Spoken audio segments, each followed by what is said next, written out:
Down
the highway after all this.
Welcome and thanks for joining us for the NBA Rookie Showcase alongside Clark Kellogg and Steve Kerr. This is Kevin Harlan.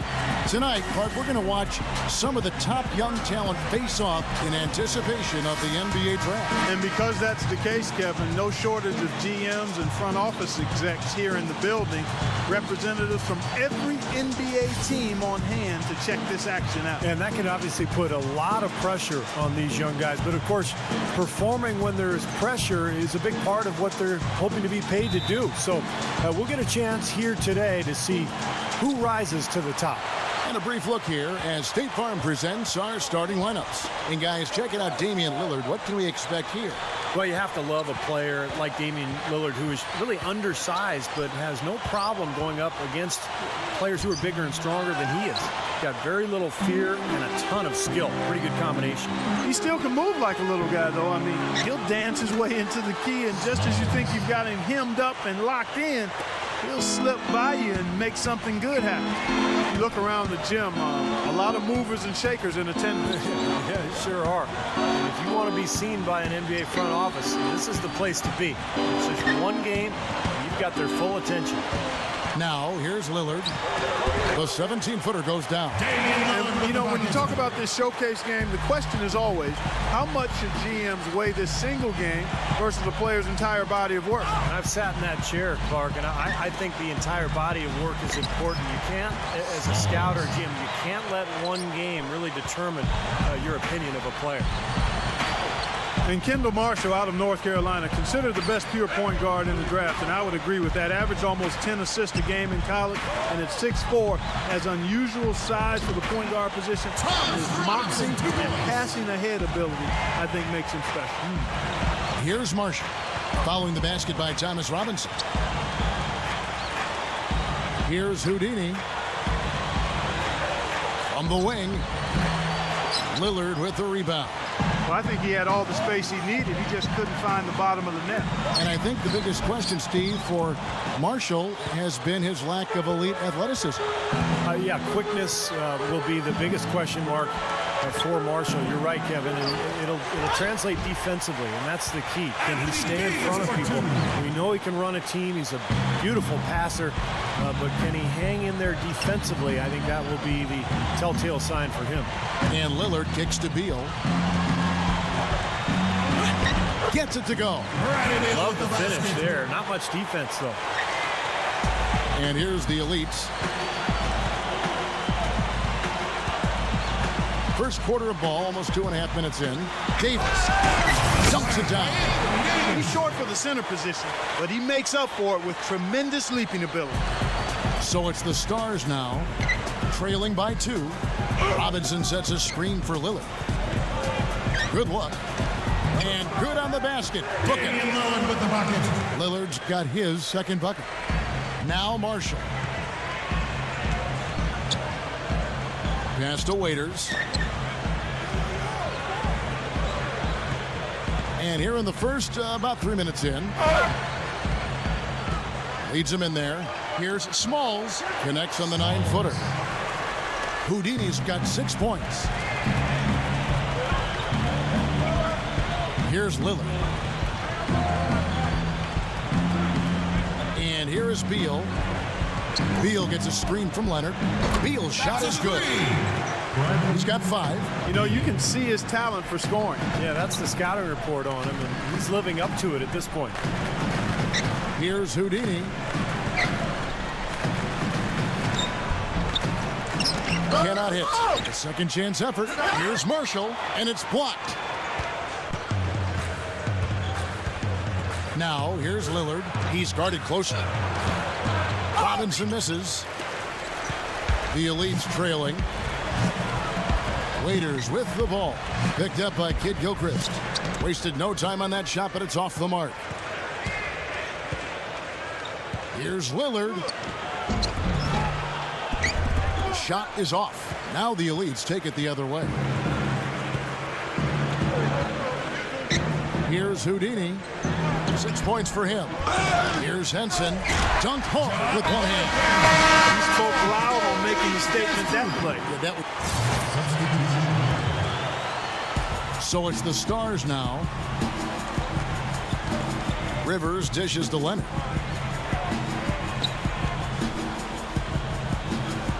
Kicks to Rivers. Passes it to Kid Gilchrist. He kicks it to Lamb. Shoots it. Again, the miss by the Stars. That's a tough one there because he's wide open. That's a shot he expects to make. Here's Houdini.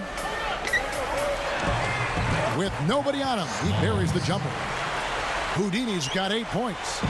And he's managing to do what everyone hopes to do, and that's really demonstrate his talent. Yeah, it's been a good showing for him. A lot of pressure in a game like this, but it seems to have brought out the best in him. Now here's Rivers. 6 to shoot.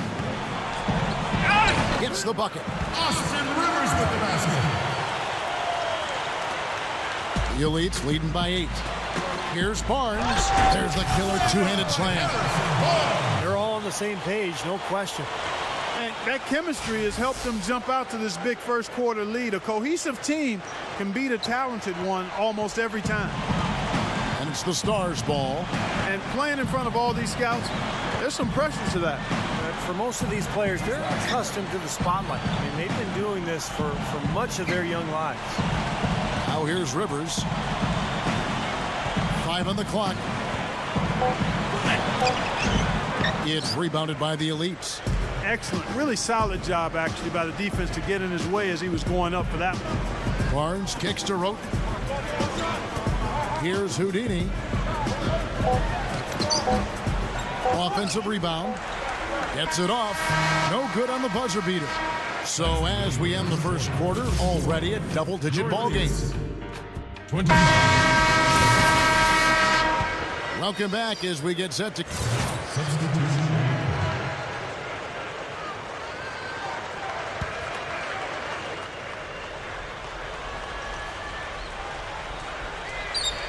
Second quarter of action, about a minute and a half played.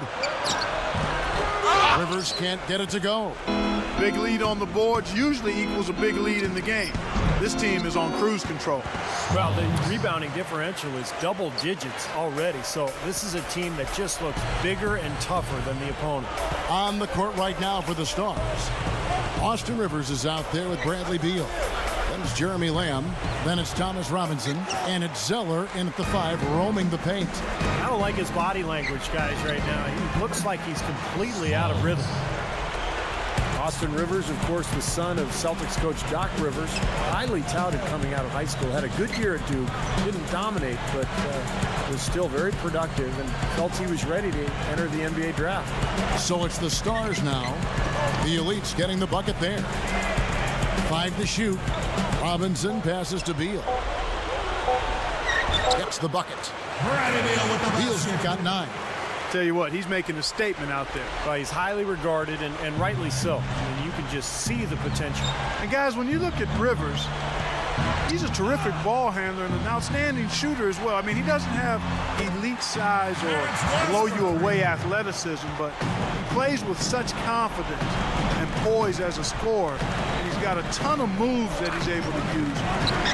You've got to think he'll become a really good player at the NBA level. And the Stars have possession. The Elites able to drain the 3. He feeds it to Robinson. Now here's Zeller, defended by Jones. And the jam by Tyler Zeller. Textbook offensive rebounding right there. I love that. Those putbacks are buckets any team loves to get. Back to Davis. Blocked. And that goes out of bounds. And they'll keep possession. Some changes for the Elites. Drummond comes in for Davis. And Roten subbed in for Marshall. The Stars also with the sub. Leonard's checked in. And in the second quarter, a little under 3.5 minutes played already. Well defended, and he's not someone who responds well to that kind of defensive pressure. Now here's Lamb. Still looking to get on the scoreboard. That's good. Boy, what a great job of getting into the teeth of the defense and scoring in the paint. And that's been their main point of attack. I mean, get the ball deep and try to score from in tight rather than rely on their outside shooting. I mean, that's a more consistent way to score it. Take it inside. You know, I think he's opened some eyes with his performance out here. Yeah, not one of the really big names here, but I think he's playing well. Beal dishes to Zeller. Leonard, and he makes good on his first shot of the game. Davis has checked in for Drummond.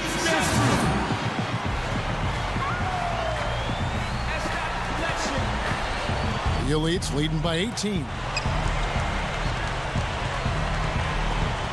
Here's Houdini. 14 points for him. That is good. Houdini's got 16 points. He shouldn't be afraid to take that shot more often. He's solid from there. Rivers kicks to Beal. No good. Now the Elites take it the other way. Here is Ross. He's got 7.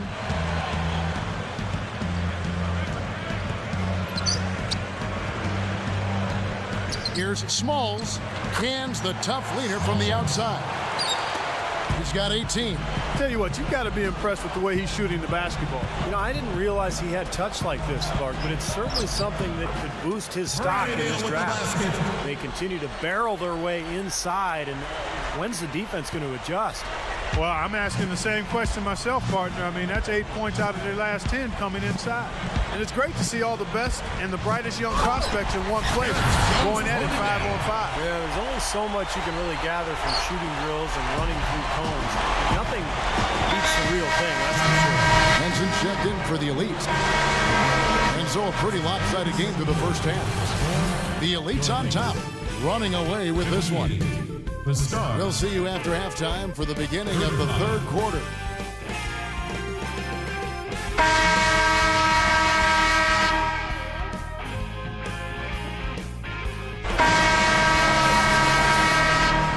And we now return to the Rookie Showcase. And plenty of scouts and GMs still in attendance for the second half. And, you know, never too late for these young prospects to make a great first impression. Yeah, but still time to show them something, open some eyes, and, you know, that's what they're here to do. All fueled up and ready to go. Let's reset the lineups courtesy of Gatorade for the second half of basketball. And so in the game for the Elites, Small, and it's small forward. Dion Waiters is out there with Kendall Marshall. Then it's Anthony Davis, and it's Henson in at the 4 spot. Here's Robinson. Following the basket by Anthony Davis. Leonard, no luck. Boy, he's really been active on the glass. And a nice bonus from him. I mean, if he can rebound like this in the NBA, he'll make a team very happy. Stupendous. I love that word. Save that one. The word and the jam. I want to see it again. Just beautiful. You can't top that. I love the alley-oop play. So much fun to watch. Outside Robinson. And there's the feed to Lillard. Here's Leonard. And Davis pulls it down. Davis has got 6 rebounds in the game. Plenty of pressure in a game like this to impress. He hasn't. Now the pressure might be getting to him. But everybody's in the same boat here. It's been all makes for him so far this half. 3 chances and 3 conversions so far. Well, when you look at Anthony Davis, the freshman out of Kentucky, there's no question he'll be the #1 overall pick. A 6'10" power forward, led the NCAA in shot blocking with almost 5 per game. 3 straight misses here to start the second half. Wide open look. And Dion Waiters, the bucket on the assist from Marshall. That would be 4 in a row for him now as they have come racing out of the gate to start this second half. Lillard, the pass to Beal. Takes the lead pass. Robinson. And nothing is falling for him right now. When you think about the potential impact that Anthony Davis could have on a team, Clark, I mean, it's limitless. Yeah, it really is, because he has a presence about him defensively that can impact the NBA game right now. And his offensive game is continuing to grow.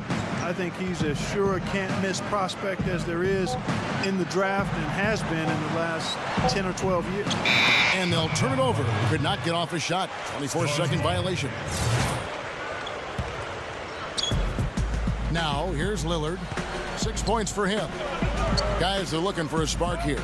Yeah, I mean, a cold stretch offensively. They desperately need a basket. There's the dish to Beal. The pass to Lillard. Clock at 6.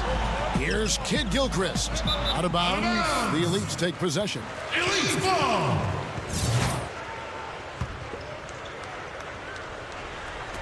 A touch over 2.5 minutes of basketball played here in the third quarter. Waiters with the ball. Picked up by Kid Gilchrist. Here's Davis. Rebound by the Stars. Robinson's got 3 rebounds now in this one. Here's Lillard. A strong finish under heavy pressure all over. Lillard's got it.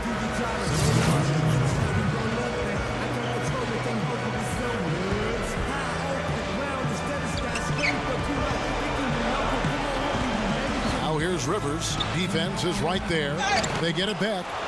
Lamb. He dishes it to Rivers. Dishes to White. Another shot. Good. White's got his first basket. And so here are the elites. Here's Houdini. He's got 18. Feeds it to Jones. Beal pulls it in. And here are the Stars. Lamb with the ball. Guarded now by Barnes. Lamb, good. Well, they haven't been getting lit up from outside here. All the points they're giving up are from in close. They've got to offer more resistance. Yeah, defense has to get better, Clark. They've got to body up, bump somebody, get physical, force the action back out to the perimeter. And that one's good, Barnes. A great showing for him today. Well, you know, we talked about where he's projected to go in the draft, but with performances like this, he could be on the rise. In this game, for the players, an exciting moment. That's right, Clark, and I'll tell you what, it doesn't get a lot of attention outside this gym, but for these young men, the importance of these games, absolutely enormous. And here comes Rivers. He's got 10. Beal dishes to Rivers. Pass to Beal.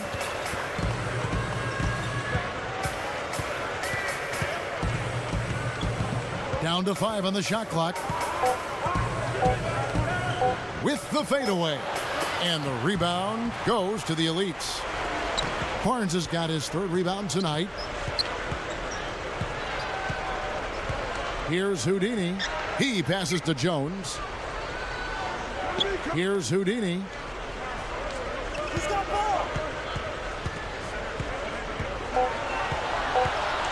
They set the pick.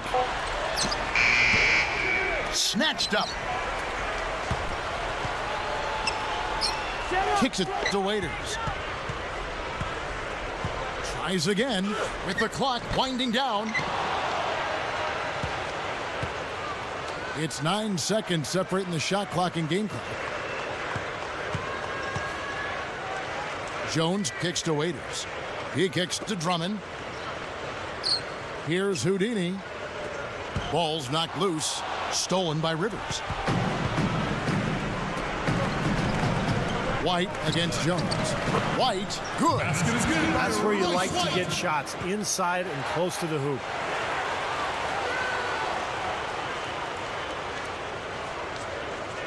Here's Houdini. 18 points for him.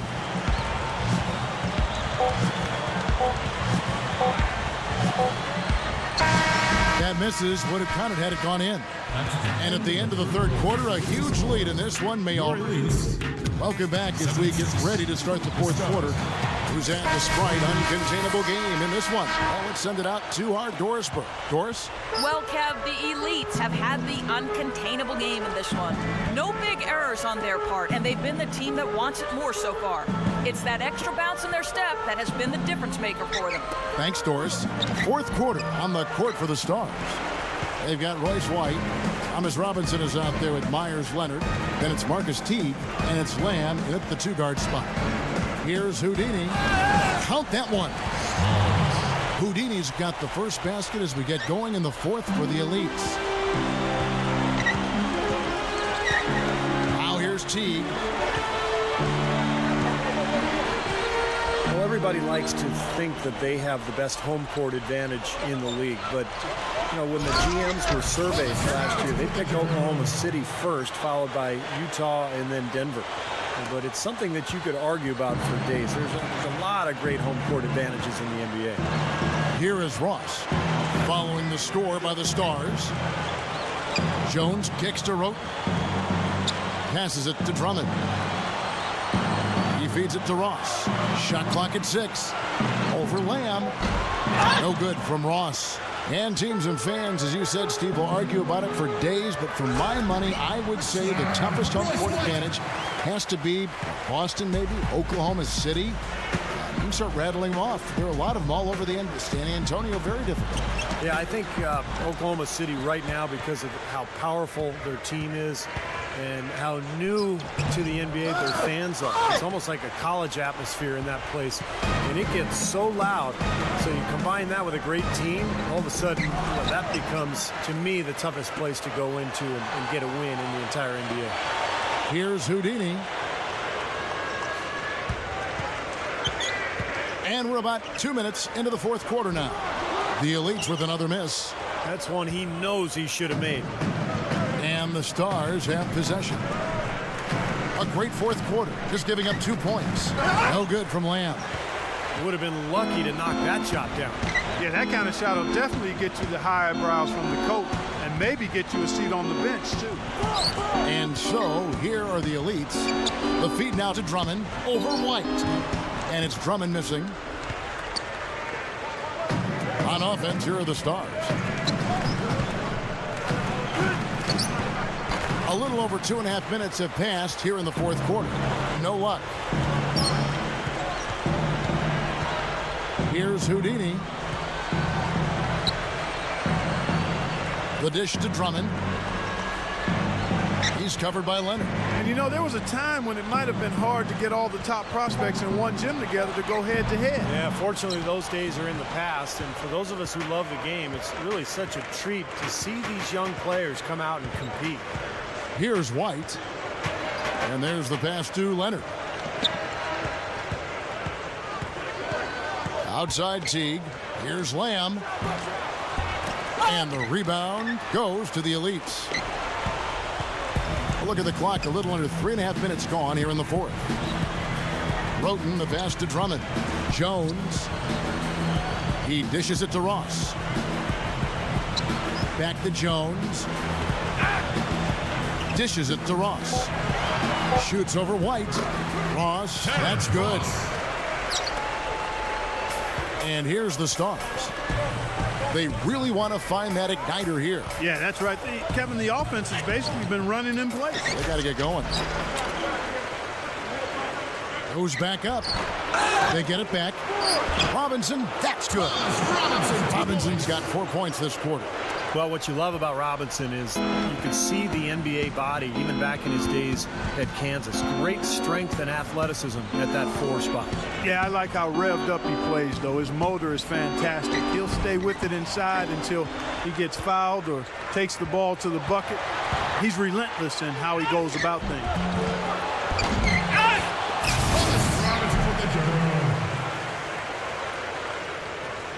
Roten with it. Here's Houdini. And Tony Roten gets the whistle there. That's his first foul. You know, it's kind of fun to look at some of the studies that come out of the sabermetrics community, these numbers crunchers. They've got their place. One of the recent ones studied player types and positions. One finding was that versatile small forwards who can shoot the three-pointer are tremendously valuable as far as wins added to the total. Beal can't get it to go. Oh, he misses that one. He did knock down 1 3-pointer in the first half, though. And that's going to be out of bounds. And they retain possession. 21 seconds.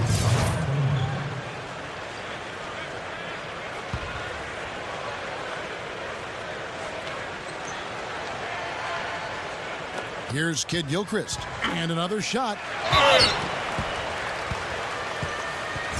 Shooting for the Stars. Michael Kidd-Gilchrist. 2 shots. And he knocks down the first one.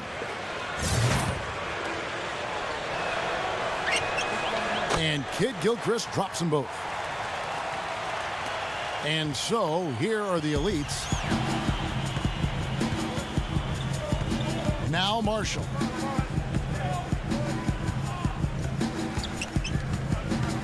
Here's Houdini. Shot from 16. And that one's good. Houdini's got 4 points this quarter. Clarkie has talked about that study, and you know the value of the versatile three-point shooting small forward, for instance. You know, there are not a lot of those, Steve, and that's kind of interesting. Yeah, it's changed the game, really, Kevin, when you think about it. Guys like Paul Pierce, Kevin Durant, Rudy Gay, Gallinari.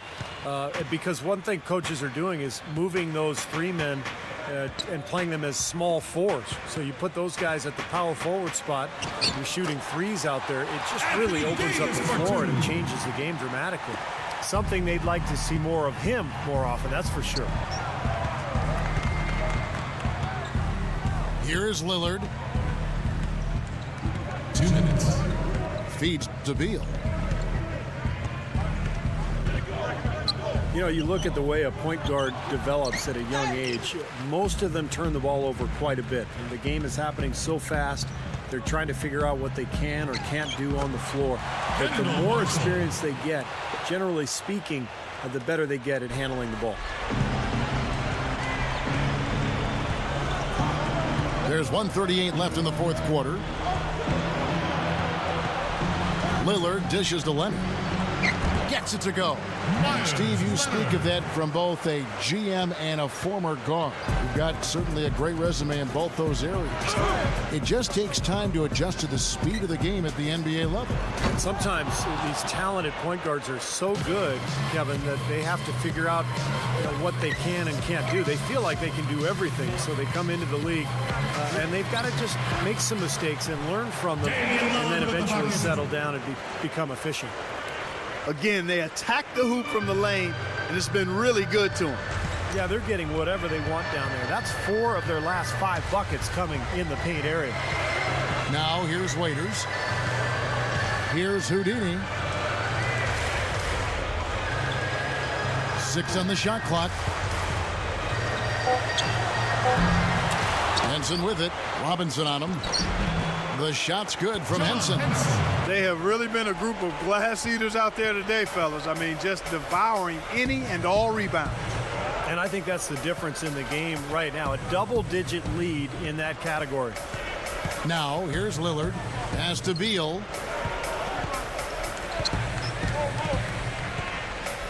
Over Waiters. Hangs in the air, and no mistakes on the layup. Yeah, not just an everyday finish. He put a little pizzazz on that one, guys. Guys, some great passing from him. Yeah, it makes it tough for the defense to chase that ball around when it moves that crisply all over the court. Yeah, it sure does, Clark. And look at the assist totals. They're piling up. I mean, this has been a nice game execution-wise for this club. All he needed right there was simply to set himself up and then relax and shoot the ball. He threw himself off balance for no reason. Easy call there. No question about that one. You can hear the impact from where I am. So it's the Elites winning this one easily. Well, it was a fun one, but the Elites just have a better day. And they'll have a little bit of bragging rights here over the Stars as this draft years closer. And although this isn't a league game, you could tell each player out there wanted to win. I mean, no question about it, this was a competitive affair. And there was no shortage of action on either side of the ball. Thanks for joining us for this broadcast of the NBA Rookie Showcase. I'm Kevin Harlan for Clark Kellogg and Steve Kerr. We'll see you next time.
Just point out the bound.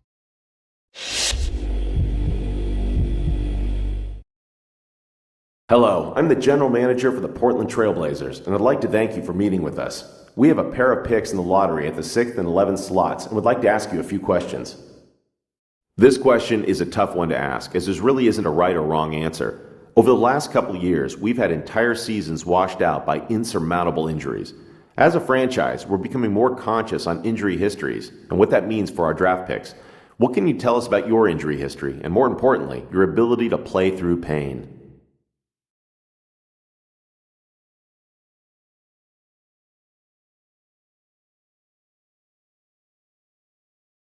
I mean, there isn't a whole lot to tell, but I can say that I've taken every precaution with the injuries that I have suffered.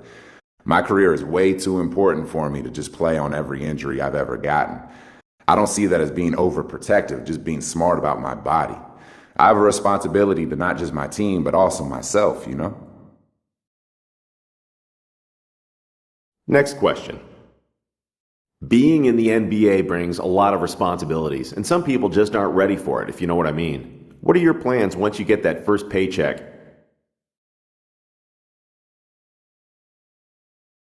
Easy answer. My parents have spent their entire life putting me into the position I'm in right now.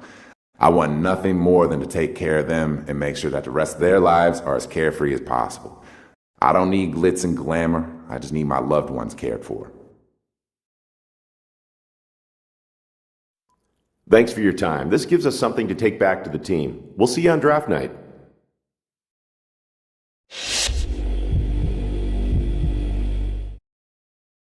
Good game out there tonight, son. I'm the GM of the Raptors, and I must say I was impressed with your performance. We have the 8th pick of the draft and are looking for someone to be the face of our franchise. We'd like to ask you a couple questions and get a feel of how well you'd fit in with us.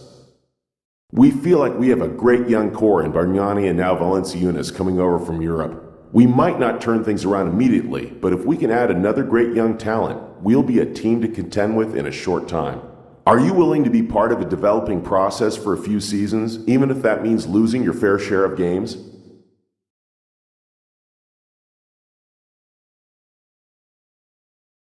Would I like to win immediately? Yeah, of course. But do I understand that it might not happen overnight? Absolutely. What's important is that we never get complacent or accept losing, and always strive to improve as a team. I've talked to Andrea and Jonas before, and they seem to be on the same page. I think we could all handle some rough patches before things got better.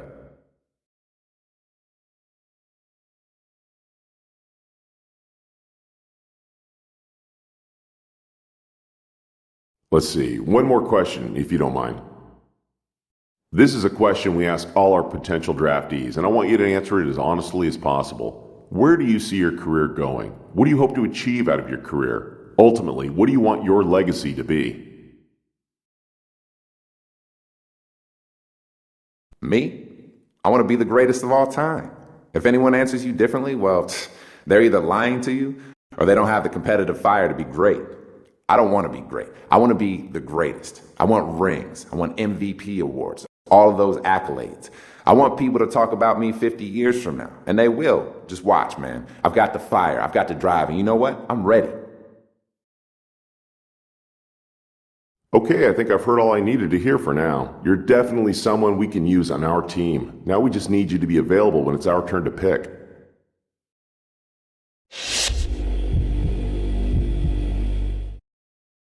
Nice performance tonight. I'm GM and President of Team Operations for the Suns. We have the 13th pick in the draft and I'm considering using it on you. I'd like to ask you a couple questions real quick if you don't mind. While it's true that our team has a lot of needs, I really feel like a small forward to build around is what would help us the most at this point. I'm going to be looking at all the available wings in the draft, but I really wanted to get a chance to talk to you first. I love your game. Tell me, what can you provide the Phoenix Suns?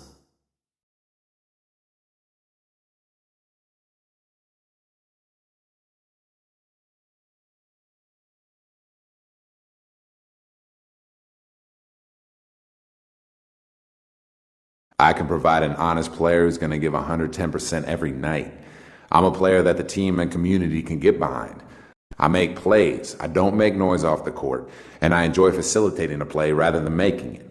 Not too many people can look you in the eye and tell you that last one. Above all, I want to win, and I'll do whatever it takes to make that happen.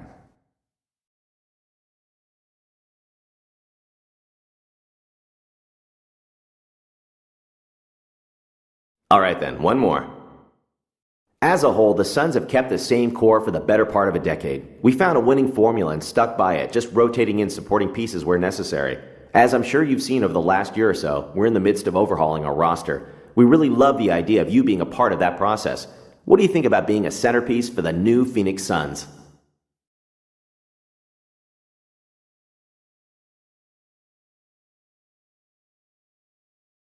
Man, I love the idea that you consider me a centerpiece. That type of confidence in me, how can I not love the idea? I'm interested in making a name for myself in the NBA, and Phoenix sounds like a great fit to me. Thanks so much for your time. I don't want to get ahead of myself here, but we would be ecstatic if you're still on board when it's our turn to pick.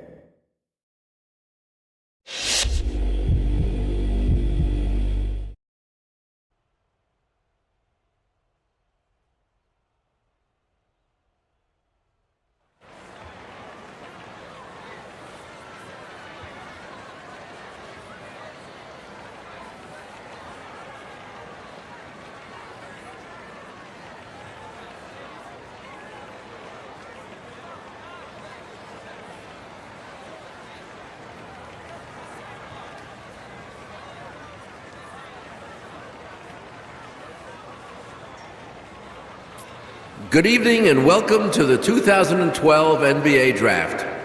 For 60 of the world's most talented and dedicated young players, tonight marks the culmination of years of hard work as their dream of playing in the NBA moves closer to reality. To all of the fans watching around the world and to those here with us tonight, thank you for joining us. And now to the task at hand. With the first pick in the 2012 NBA Draft, the New Orleans Hornets select Anthony Davis from the University of Kentucky. With the second pick in the 2012 NBA Draft, the Charlotte Bobcats select Michael Kidd-Gilchrist from the University of Kentucky. With the third pick in the 2012 NBA Draft, the Washington Wizards select Bradley Beal from the University of Florida. With the fourth pick in the 2012 NBA Draft, the Cleveland Cavaliers select Dion Waiters from Syracuse University. With the fifth pick in the 2012 NBA Draft, the Sacramento Kings select Thomas Robinson from the University of Kansas. With the sixth pick in the 2012 NBA Draft, the Portland Trail Blazers select Damian Lillard from Weber State University. With the seventh pick in the 2012 NBA Draft, the Golden State Warriors select Harrison Barnes from the University of North Carolina. With the eighth pick in the 2012 NBA Draft, the Toronto Raptors select the small forward from Coastal Carolina University.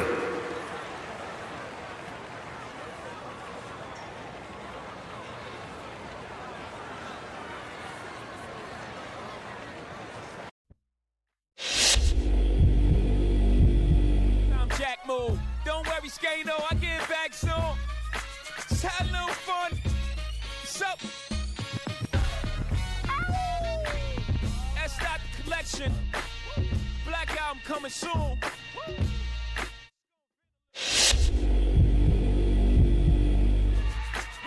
Yes. Yes. Ain't nobody dumping on Hove. You ain't in sanitation or sanitarium. What are you, crazy, Jay-Z, or bury him? I get you drug out the club, they have to carry him. Your head bug out, I raid, scary. Worry, I'm not the Mike Jordan or the Mike McCord. It's Hovey, baby, you Kobe, maybe. Tracy McGrady. Matter of fact, washed up on. Even worse, you a You worthless, fella, you ain't no athlete. I ain't talking to nobody in particular. My flow just when I'm picking up dust. Anybody in my path is waiting to happen. I got my on the pulse of this rap game and I ain't letting up. Yeah, who's the nicest? Life or lifeless on these mic devices, and I don't write this. I just mic this, I will it to happen. One take hove, I'm real at this rapping. My new name is just the facts, while the rest of y'all just adjust the facts. Put words together just to match. I say what I feel, y'all just to that. I do the opposite of y'all, so I just attract the realer audience, usually unjust and black. Know my flow and they go through just match like the sound of my voice in the choice just track. I just tackle the sun.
Guys, I'm ready to show what I got.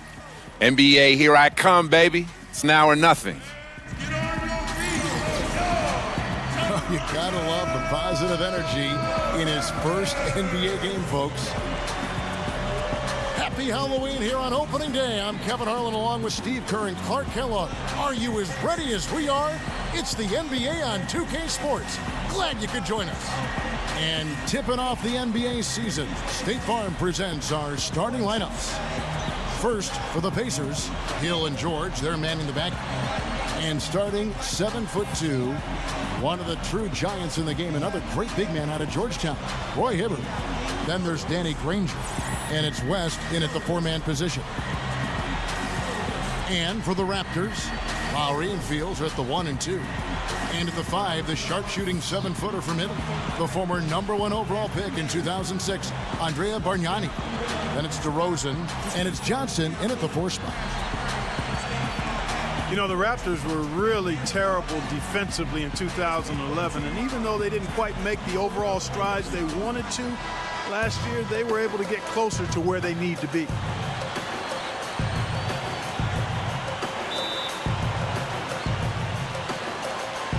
And so off the tip, it's Toronto. Small comes in off the bench for his first playing time in an official NBA game. He's one of the players who got a ton of attention leading up to the draft, and rightfully so. He's an amazing talent. Yeah, you know, Steve, he was high on every team's wish list. You knew somebody was going to make him a first-round draft choice, and this is it, his chance to show what he's capable of. Now here's Granger. He's got 11. Granger gets a screen from Hansbrough. Granger with the bucket. Granger's got 13 points. And to turn a team around like the Raptors defensively, you know, Steve, it's going to take some time. Well, it always takes time when you take over a new team like Dwayne Casey did a year ago, and you don't have defensive-minded players. You can scheme all you want, but if you don't have the talent, it's not going to work. So I would look for Toronto to continue to try to improve their roster from a defensive standpoint. Here's Houdini after Danny Granger's bucket. And total domination on the glass by them so far. Well, the anticipation has been outstanding, exquisite. I mean, it seems like they've got an extra sense as to know where the ball is coming off. How about Gerald Green, a first-round pick of the Celtics back in 2005? Other than winning the dunk contest in 2007, he really didn't do much, and that's why he left the NBA, bounced around in Russia, China, the D-League. But he came back with New Jersey last year with another shot at the NBA, and he played extremely well. Now here is Augustine. There's a 4-second difference from the shot clock to the game clock. And Plumlee kicks to Stevenson.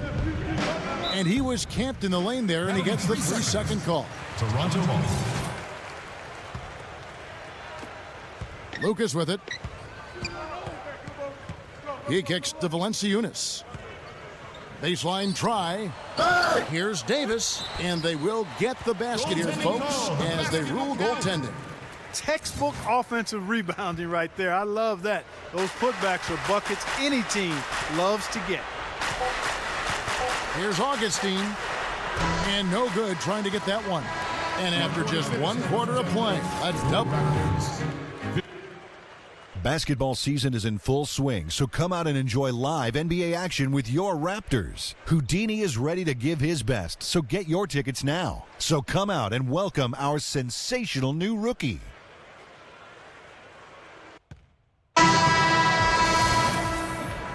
And welcome back as we get rolling again here. A fresh NBA season tipping off here. And quite a position here for the Pacers to be in. What do you guys think? Yeah, the defense has been terrific. They came out right from the beginning, alert and focused, and they've been really good at that end of the floor. And I think Coach has to be pleased with the effort, Steve. Okay, well, let's check in with Doris Burke reporting from our sideline in this game. Doris, take it away. Hi, Kevin. Well, the Pacers swingman, Paul George, grew to 6 feet 10 inches since coming to the NBA.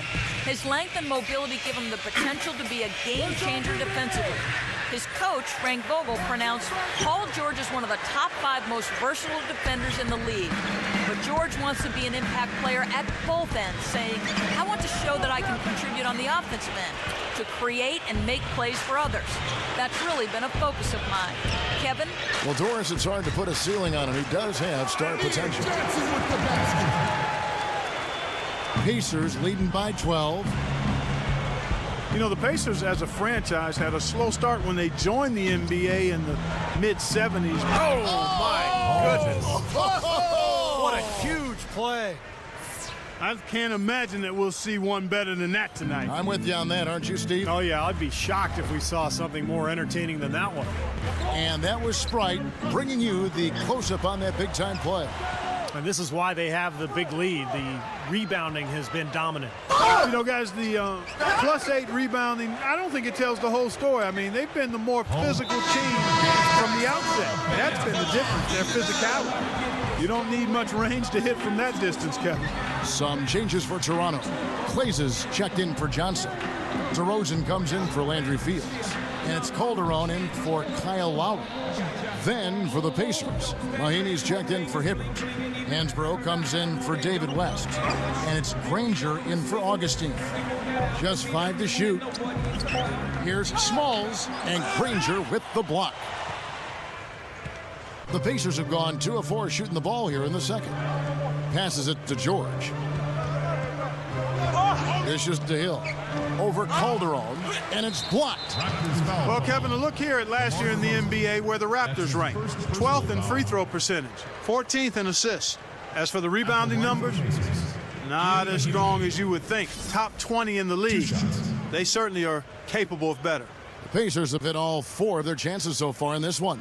About a year ago, they converted about 78% of their free throws as a team, so pretty solid there. You know, something you can point to when you're talking about their areas of success last season, free throw shooting. You know, one of the things you have to do when you're trying to turn a franchise around, like the Raptors are, you have to control your home floor. And the team made some improvements a year ago, especially defensively under Dwayne Casey, but they still have not been able to be consistent winners in Toronto, and that's the next step for them. And Augustine kicks to Green. Fires, high post. They get it back. Granger. And he converts the layup. Granger's got 15 points. Raptors trail by 18. Here's Houdini.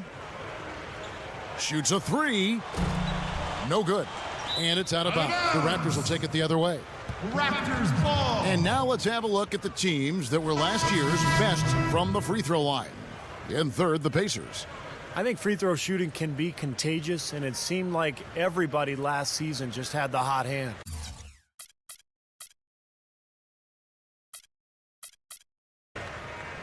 Ross is checked in for the Raptors. The Pacers also changing it up. Plumlee is checked in for Mahinmi. Pendergraph comes in for Tyler Hansbrough. Lance Stevenson subbed in for Danny Granger. DeRozan's shot is good.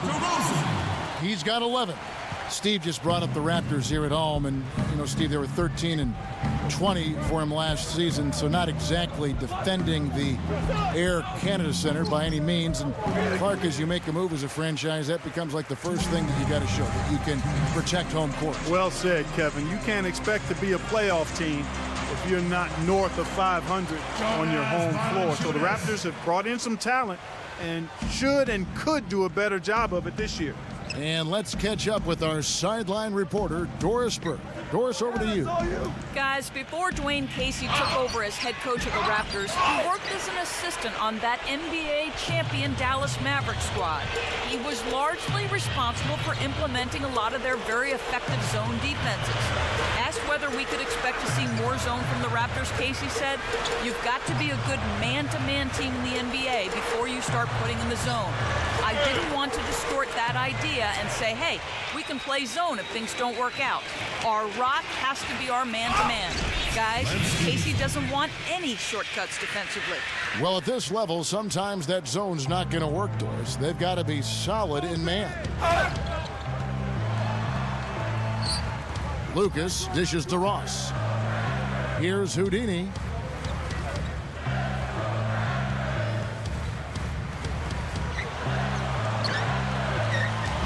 And the rebound goes to the Pacers.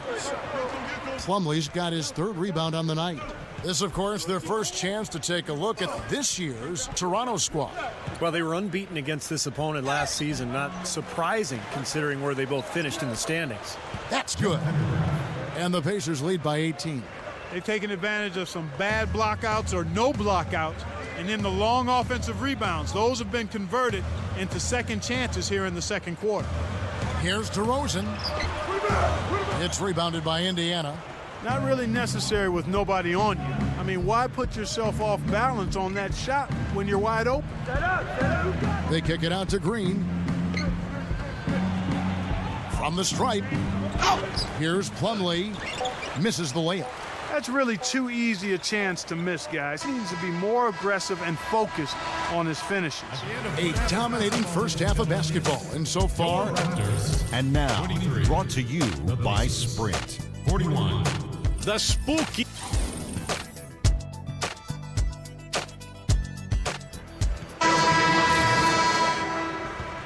And welcome back to the second half of our Halloween broadcast. What a great game for Granger in this one. He has 15 points and a block. He was a man on a mission in the first half. He let it all hang out. You know, I'm interested to see how much he's got left in the tank for the second half. You know, Hibbert was a guy that you weren't sure if he would pan out as a center in the NBA. He had a nice career at Georgetown, but what he's done is he's developed his game year in and year out. He's gotten better every season. Good footwork, strong body, knows how to use that body to score around the basket. Yeah, he's got excellent touch and really can use both hands with the jump hook. But what he really does well and where he's really grown the most is on defense. When you see a guy his size blocking shots and changing shots without fouling the way he does, that's a real presence inside. And his offense just hasn't been there. You know, the Pacers jumped into the top echelon of the East, Kevin, in part because of their ability to rebound the ball. And adding a player like David West really helped them in regards to rebounding the ball, and that became a strength of the team for them. That might have been the best free agent signing of any team last year in the NBA. It was certainly up there, no question. The shot from the low post is good. Hibbert's got 4 this quarter. Good defense, but you gotta love the finish with the finger roll over the top. Lowry passes to Bargnani. The shot's good on the assist by Lowry. Boy, Clark, and they have the size the Pacers have at all positions. You better believe they can rebound. We saw it with their numbers, Steve, all season long. Well, it starts with Roy Hibbert in the middle, guys, but then you look at on the wings. They have long-armed athletes, guys like Danny Granger and Paul George, George Hill.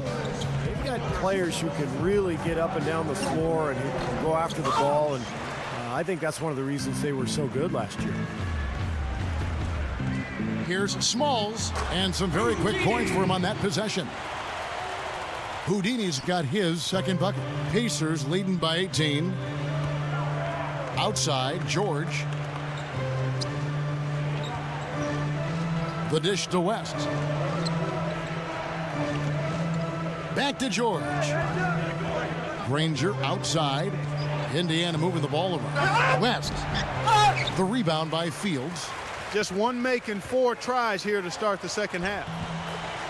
Landry Fields, former second-round pick of the New York Knicks, had an excellent start to his NBA career. In fact, played so well that able to parlay a couple of solid seasons into a big offer sheet from the Raptors. And I think it's a good fit. Fields, good outside shooter, good size, excellent rebounder for a guard. Good all-around player. And here's the 2K leaderboard with the list of the league's top shot blockers from last season. 5th best, Roy Hibbert. I think he cares more about shot blocking than any other element of his game does. Takes so much pride in it. That's why he was where he was on that list. Kicks to DeRozan. Over Granger, and DeRozan with the basket on the assist by Lowry. DeRozan's got 4 points now in the quarter. And guys, going back to Fields, I mean, the Raptors knew they needed wing help, and they liked what they saw in Landry and made no hesitation to sign him to an offer sheet. Hill kicks it to West. It's stolen by DeRozan. Fast break Toronto. Fields over Granger. Here's Houdini. 1:57 left in the third. Misses the 3. Well, they say control the glass, control the game. they're definitely controlling the glass. Yeah, I agree with that. That's been the case here tonight. Big lead they're enjoying on the glass. There's West. Good. The assist goes to Hill. Hill's got his 4th assist with that last one here tonight. Lowry against Hill. Here's Houdini. Lets it fly. It's rebounded by Indiana. West has got his 5th rebound in this one. They'll be off to Charlotte for a meeting with the Bobcats after this one. That'll be the 2nd of this 2-game road trip. Well, you know, that Charlotte game has a lot of attention on it, guys. Well, they keep going right back to the paint, and who can blame them? I mean, they're getting it done in there. Yeah, 3 of their last 5 buckets, guys, have come from inside the lane area, so I'd expect them to continue to go inside right at the defense. You know, last season, I think DeMar DeRozan was disappointing for the Raptors. He had such a good rookie year. They were expecting great things from him, but he struggled with his shooting, and he turned the ball over at an alarming rate. So he needs to get his game back on track. Catching up on the changes for Toronto, Amir Johnson's checked in for Bargnani. Linus Kleza comes in for Landry Fields. And it's Calderon in for Kyle Lowry. Hansbrough against Calderon. Rosen dishes to Johnson. Gets the bucket. And DeMar DeRozan, the 9th pick overall back in the 2009 draft. Certainly some expectations, Clark, with being such a high pick. Yeah, and I don't think he's disappointed. Always athletic. The goal for him is to continue to grow as a basketball player, to hone in on that athleticism and produce consistently at both ends. And I think he's heading in that direction. Landry Fields checking in for Kleza. The Pacers have been a perfect 8 of 8 at the line. And you know, a lot of times, guys, in some of their performances last year, their free throw numbers helped them win games. The runner gets the bucket. DeRozan's got 19 points. He's been hot for most of this game, and if he keeps it up, his team could turn things around. Green, the pass to Augustine. They set the pick. Back to Green. Lets it go from deep. The shot will not go. He got the shot he wanted off that pick, just couldn't get it to fall. But, Steve, they'll take that play all day long, 10 times out of 10. That was good action. And as we end the 3rd quarter, a double-digit deficit. While we're still getting underway here in the 4th, let's go down to Doris Burke, who has our Sprite Uncontainable Game Report. Doris? Thanks, Kev. The Pacers get the Uncontainable Game Award this time. Everything seems to be going their way, and right now they look to be in complete control. We'll see if that's the case as we head into the final period. All right, Doris, thank you very much. Calderon, no good. That's the kind of defense required when he's got the ball near the hoop. They were right in his face. Hill against Fields. And there's the pass to Granger. Feeds to Hansbrough. Here's Hill. And he was fouled on the way up. 2 free throws now for him. Shooting for Indiana. Well, I don't know how many of you knew this, but George Hill is playing for his hometown Pacers. Hill is an Indianapolis native. Played college ball just a few miles away from where he plays now. He has a built-in following. Yeah. Here's what Toronto's going with right now. DeMar DeRozan. He's checked in for Bargnani. And it's Lowry in for Jose Calderon. The Pacers also with a sub. David West, he's checked in for Roy Hibbert. And Clark, when the Pacers traded to get Hill from San Antonio, I'm sure that hometown connection, like I was just saying, played a role. Yes, it did. Steve, I think that makes it a little more comfortable when you go to a new team. Yeah, I think so. And also the Pacers were looking for players who could connect with the fans in their community. So George Hill already had that connection. So really a nice fit. And I think that's a trade that worked out well for both teams. Kawhi Leonard going to the Spurs and Hill with the Pacers. He dishes it to West.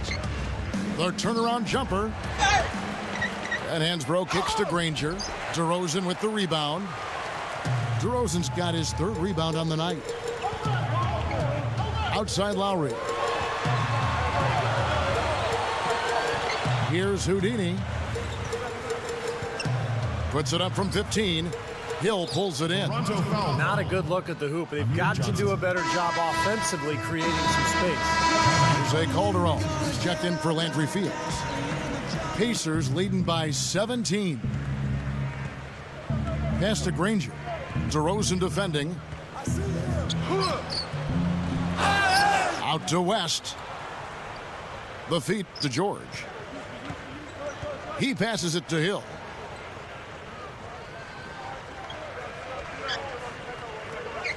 He feeds it to Granger. He kicks to West. And he drops it in from the low post. Here in the second half, they haven't been able to get nearly as many second chance points. But with the lead, that's not really a major concern. I mean, they just got to play solid basketball the rest of the way to maintain their cushion. The Raptors making a switch here. Fields checked in. It's stolen by Hansbrough. Fourth quarter of play, and we're about 2.5 minutes through it right now. George dishes to Hansbrough. Over Johnson. Hansbrough, that's good. And the Pacers lead by 21. The Raptors have gone 1 of 5 from the field here in the fourth. A lot of misses, just the one make. Lowry with the ball. He's picked up by Hill. Here's Smalls. And again, no good by Toronto. He slipped into quite a funk here, Clark. I think that's a good word to describe it. I mean, the basket is looking awfully small to him at the moment. Man, they have a huge advantage in points in the paint. Look at that. Oh, and this defense is getting pushed around a bit too much for my liking. They're just not competing at a high enough level here. Lowry kicks to Fields. Here's Houdini. A minute 50 left in the fourth. Johnson, the pass to Fields. Paul George grabs the miss. Not too much congestion in the lane. I think he could have gotten a better shot that time, no question. Now here is Hill. Dishes it to West. It's back to Hill. There's the triple. The shot no good. And Toronto will go the other way with it. Lowry dishes to DeRozan. Over George. And DeRozan with the basket on the assist by Lowry. DeRozan's got 21. Lowry against Hill. West up on top. It's back to Hill.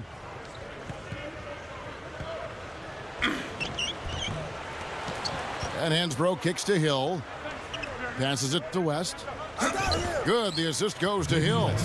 Well, I like that he's come up with some big baskets for this team to help him out in getting this lead. And it's Lowry penetrating. Fields' shot is good. Defense left him just a little window to get through, and he just ducked in for the layup. Terrific job. Lowry against Hill. West setting the pick for Hill. With the lead pass.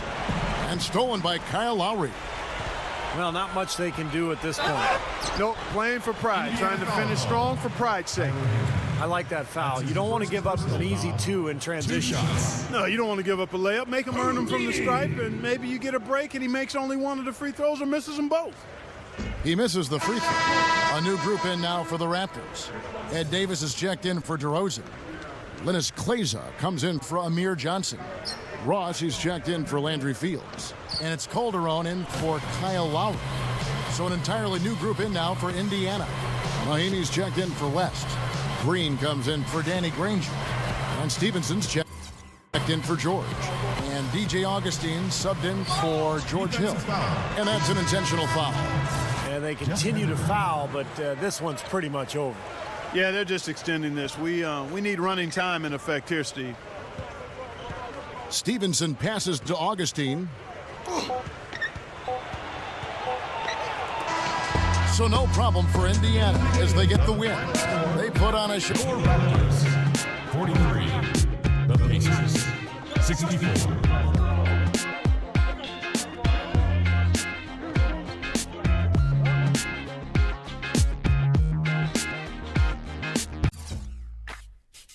Give me that beat, fool. With your first ever NBA game behind you, what does the future hold for you in this league? What does my future hold? I'll give you a few possibilities. Multiple MVPs, multiple All-Star games, multiple rings, and a whole bunch of all-time records when all is said and done, I expect to be in the Hall of Fame one day. In fact, I'm already thinking about what my election speech will sound like. One day, baby. You'll all see it. I got a long career ahead of me first, though, so just be patient.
Hold up.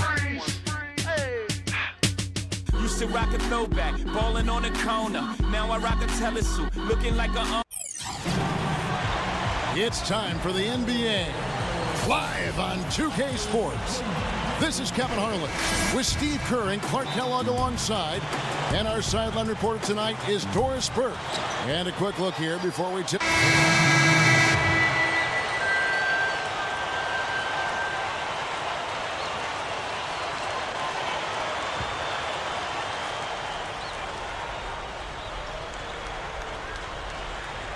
And here in the first quarter, with a little over 3.5 minutes played, here's Houdini. Releases. Drilled from 11 feet out. And And I didn't get to watch the entire press conference, but read about it earlier today. What do you guys think, Steve, especially about how he is dealing with the media? Well, this was just incredible, Kevin, the press conference. I mean, have you ever heard anybody talk about planning their Hall of Fame speech one day? I mean, he's throwing out multiple MVPs, All-Star Games rings, everything. The arrogance just off the charts. And now he's got to back it up. But I guess when you're like him, you just throw stuff out there and you don't really care what anybody thinks. And maybe he's just trying to shock people. But I was thoroughly disgusted, to be honest with you. You know, Steve, I was too. Enough said. Green kicks to Stackhouse. The baseline jumper goes down. Stackhouse has got his second bucket of the night. Well, they've yet to string many stops together. It just seems like they've been a step slow here. Now 8 seconds separating the two clocks. Here's Calderon, and a great job by the D contesting that shot and forcing the miss. Total domination on the glass by them so far. Well, the anticipation has been outstanding, exquisite. I mean, it seems like they've got an extra sense as to know where the ball is coming off. Here's DeRozan. And he beat the buzzer, but it's no good. And a double. 28. Basketball season is in full swing, so come out and enjoy. Welcome back, folks. We'll see if we're in store for more. Some changes for Toronto. Houdini comes in for Linus Kleza, and it's Lowry in for John Lucas.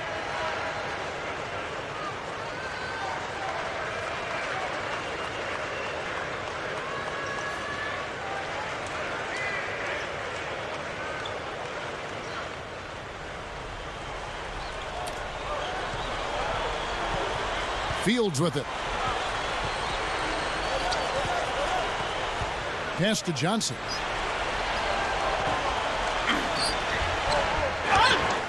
Tries yet again, and it's good on the way in.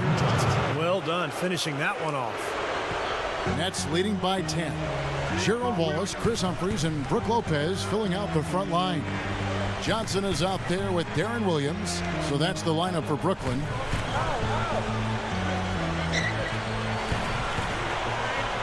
Shot clock at 6. The Nets need to get a shot off here. Wallace misses.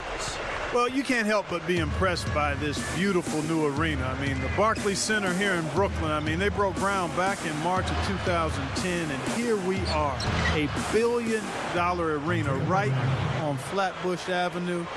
Man, a culmination of a lot of work, and the excitement is palpable. You said this before, the history of this area, the Brooklyn Dodgers played here. Ebbets way Field. back. Yeah. Great area. And let's now go to the sideline. We'll catch up here with Doris Burke. Doris? Hey, Kevin. Houdini in that last game against the Pacers did not have a great showing. He chipped in his share of points, but also put up 4 boards. He shot a very low percentage from the field, uncharacteristically low. We'll be curious to see how he responds here in this one, guys. Thank you, Doris. Great job. You know, even the best players have weak games, Clark, and I think we saw that pretty clearly. Absolutely, but the difference comes in how do you respond. Do you get down and stay down and get in a slump, or do you bounce back, pop back like a jack-in-the-box, become even stronger the next time? Well, and I would expect him to do just that, Clark. This is a guy who's very mentally tough. I would think he'll bounce right back and have a good one tonight. This is a nice lead they've built. Very good job controlling the glass this game.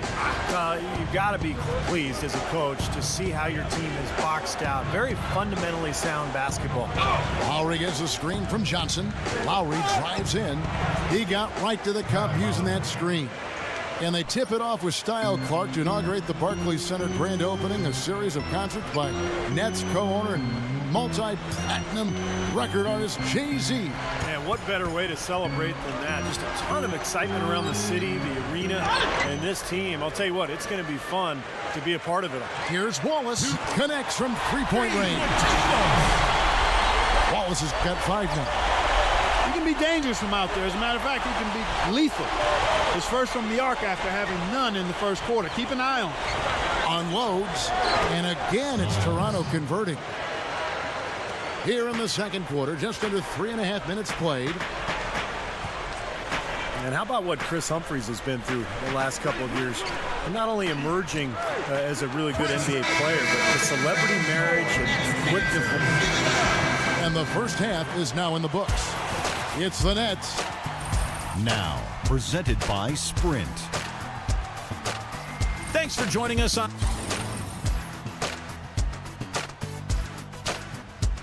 Welcome back to New York City, the bright beacon of the Statue of Liberty, lighting up the harbor. It's been one outstanding game from Darren Williams. You know, all game long, he's gone right at defenders, creating contact, and he's found a way to get to the...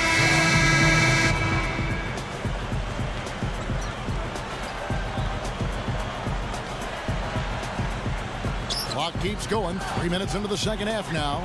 Kicks to Ross. Got it. Good job in the low post.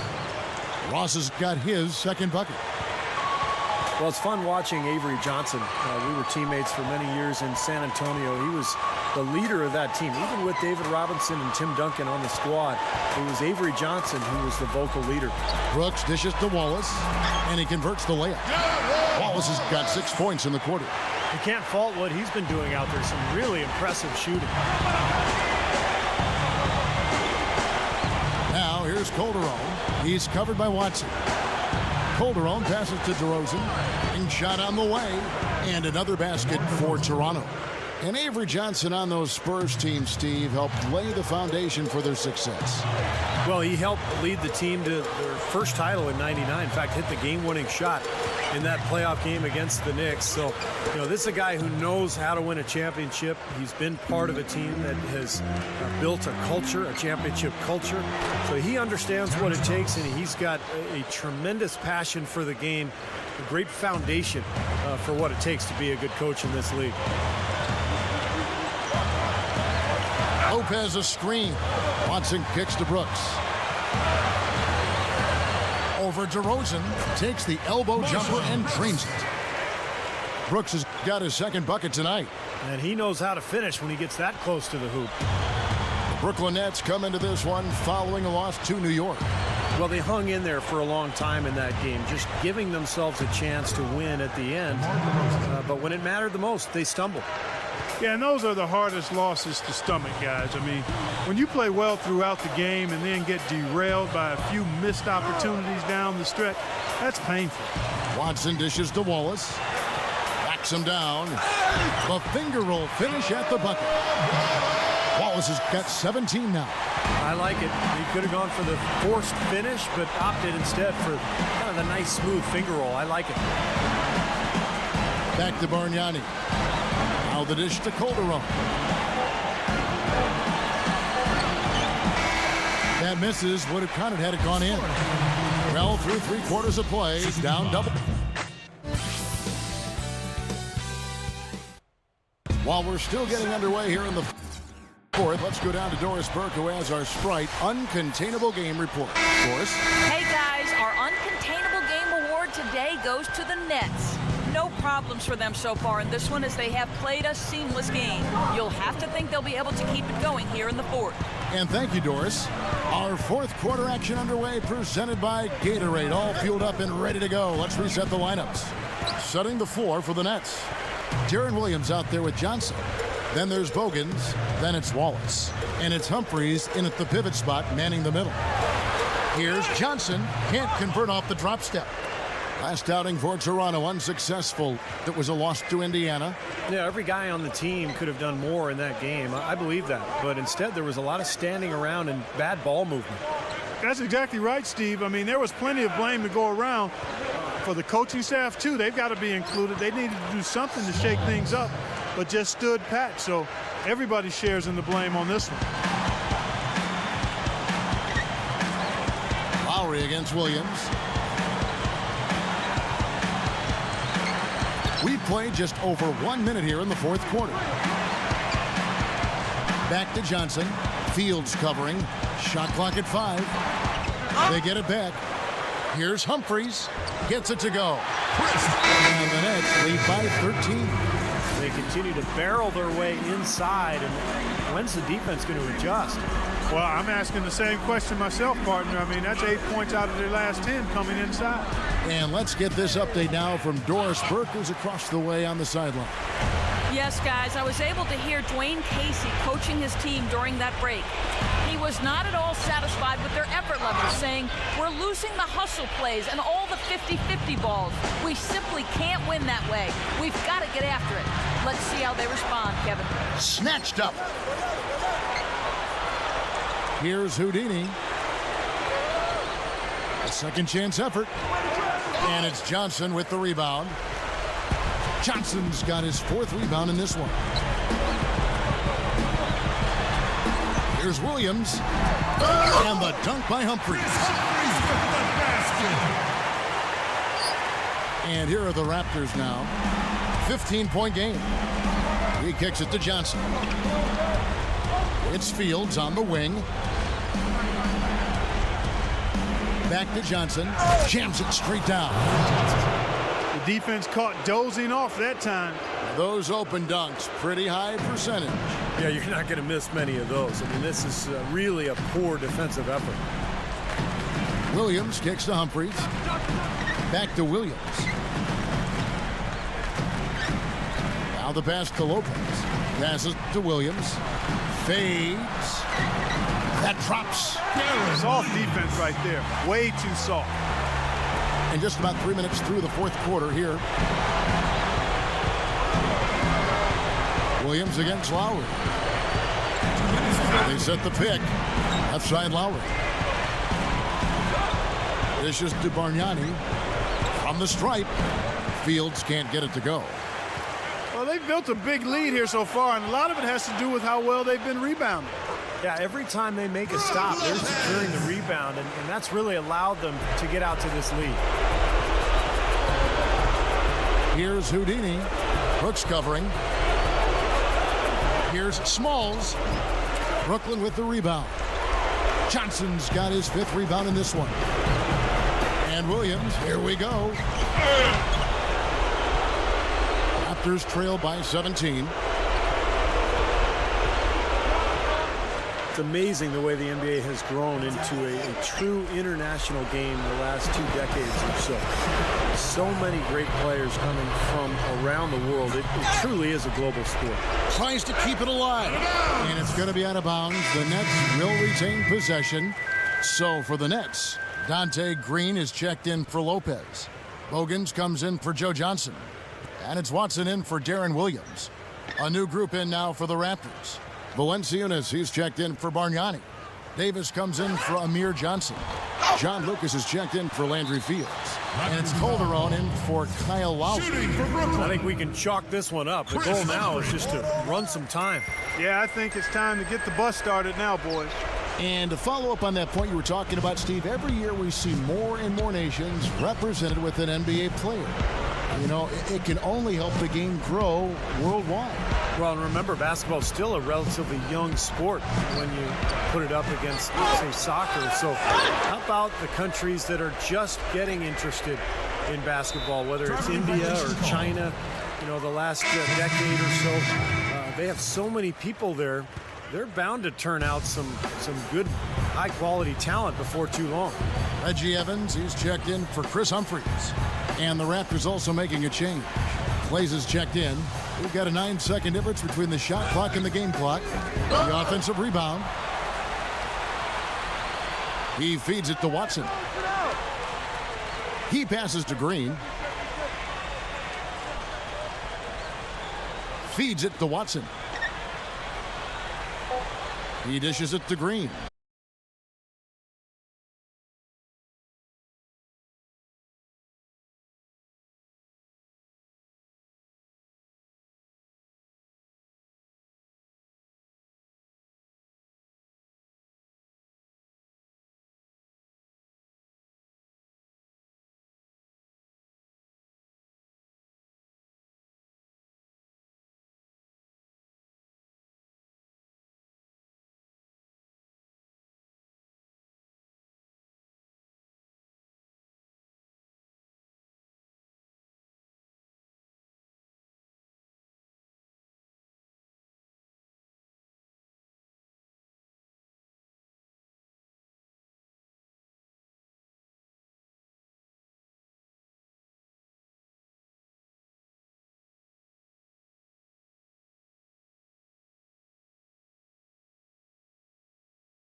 Doris Burke has some information for us. Doris?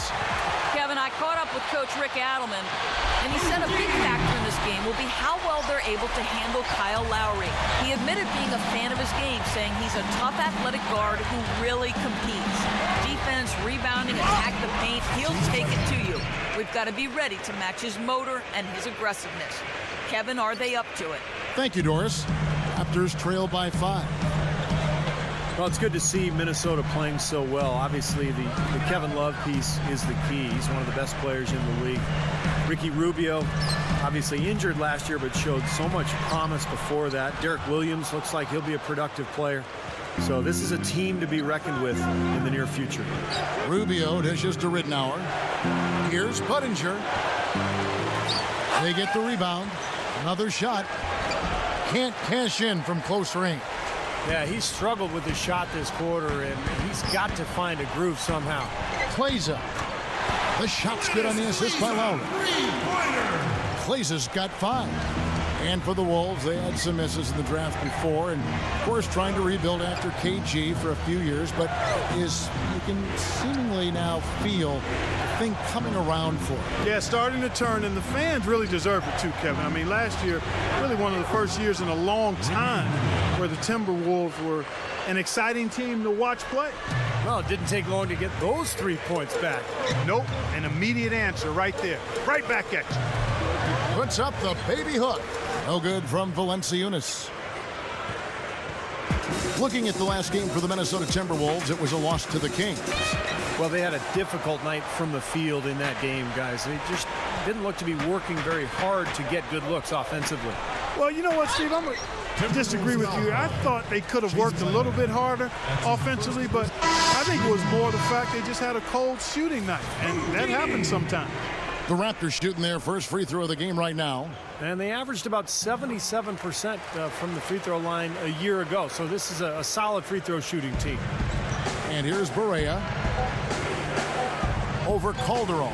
A nice shot by Barea. The offense coming free and easy as we wrap up the first quarter. Timberwolves lead by 4. And we'll be back with you for the start of the second quarter when we return.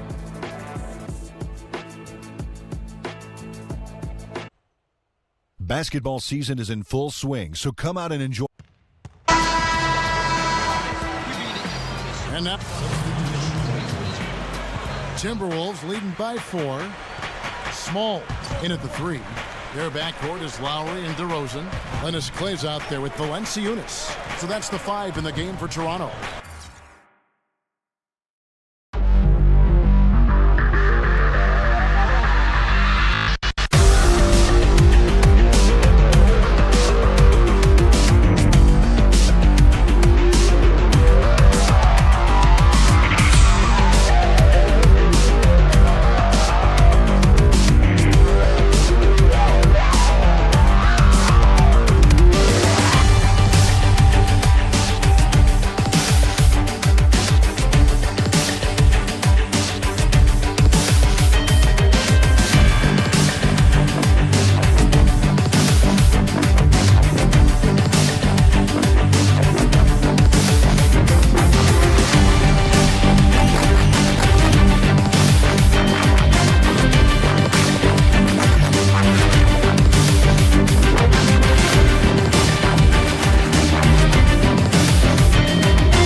to Budinger.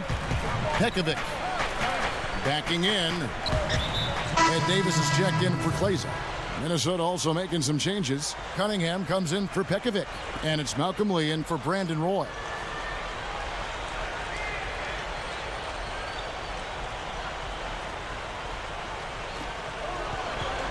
Love the pass to Budinger. The Timberwolves working the ball around now. That's good. Cunningham's got his first 2 points of the night. Looked like they found the soft spot in the defense there. Well, when you talk about Rick Adelman, coach of the Timberwolves, you think of really one of the most successful coaches that the league has seen over the last few decades. 7 years as a player, over 20 years as a head coach. Stops in Portland, Golden State, Sacramento, Houston, and now Minnesota. Minnesota in the lead. Here's Lee. Rubio outside. Cunningham. So he gets the whistle. Contact on the way up and 2 shots coming up. And, you know, getting back to Coach Rick Adelman, I mean, he's made the playoffs in 16 of his 21 NBA seasons as a head coach, a winning percentage of around 60%. He's never won an NBA title, but he certainly had good results throughout his career. John Lucas is checked in for Toronto. The Timberwolves also with the sub. J.J. Barea is checked in for Ricky Rubio. Now let's go to Doris Burke. Doris? Hey, Kevin. Houdini in that last game against the Nets had a tough game. He finished with 8 points. A lot of players right now still getting going in this young season. But he's hit a patch here that's not a trend he wants to continue. The coaching staff told me it's not a major concern right now. It's a long season. Back to you guys. Thank you, Doris. And just not the game he hoped to have, guys. It sure wasn't. And, you know, that to be a winner in basketball or the game of life, it takes experiences like that to cause you to use it as fuel to bring it that much harder the next time. Sometimes you grow through that adversity and disappointment.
We'll see what he does here. Well said.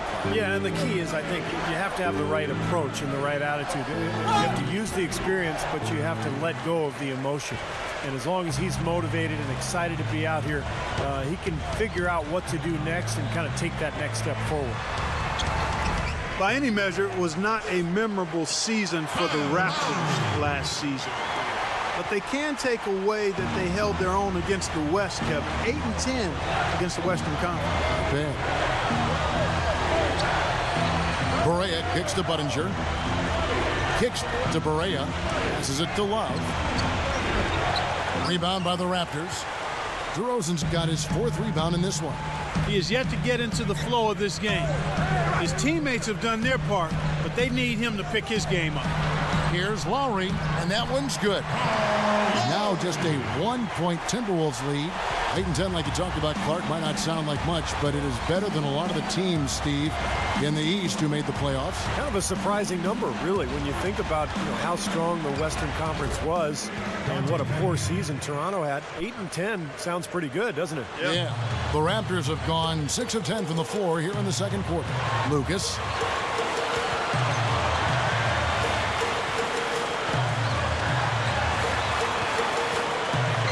We've got 28 seconds left now here in the second.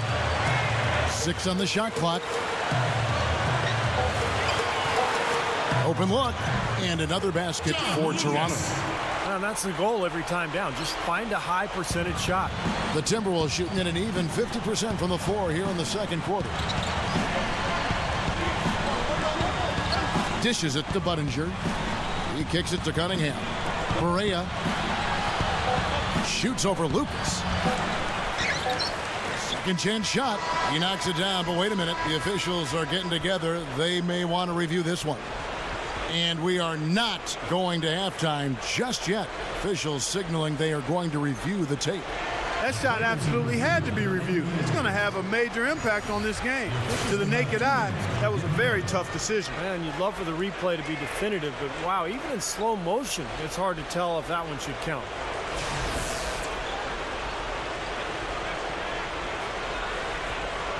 And they've seen enough. The basket will not count. The quarter has come to an end before the shot. Still important to have a second look at it, Kevin. I mean, the technology's available, so you might as well use it. Absolutely. In a tight game here as we end the first half. Timberwolves ahead, leading by a point. And don't go away. After the break, we'll see you right back here for the start of the third quarter. And now, brought to you by Sprint. Sunday action is in full swing, so let's break down the first half for you. The Minnesota Timberwolves have the lead against Toronto. You look at the offensive rebounds, they're creating second opportunities, and that's a key to winning.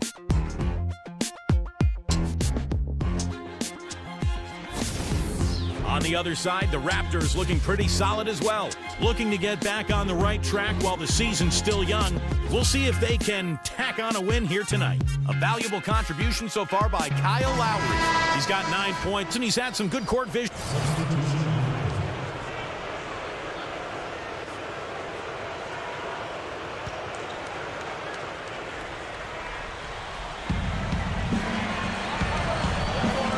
Calderon against Rubio. 3 minutes gone now in the third quarter. Williams a screen. Here's Ridnour. And the whistle blows. It's going to be on Amir Johnson.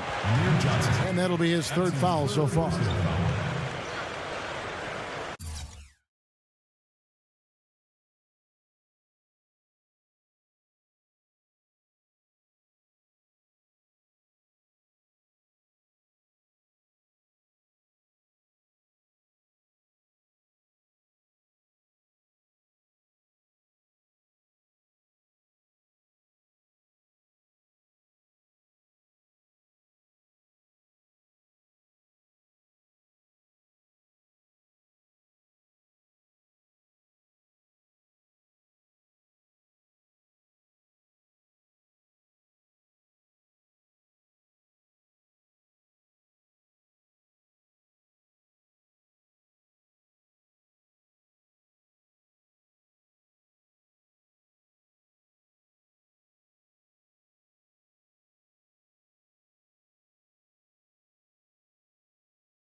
amazing putback. You just love the effort from this guy. Williams kicks to Rubio. There's 31 seconds left in the third. Williams passes to Rubio. Goes back up. Here's Ridenour, and finally they hit one. There's 21 seconds left in the third quarter of the game. Here's Houdini.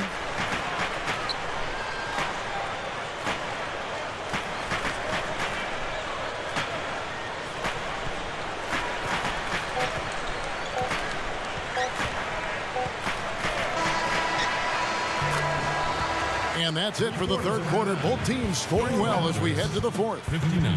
Timberwolves lead by 5. 64. And we're just moments away from the start of the fourth quarter. Stay with us.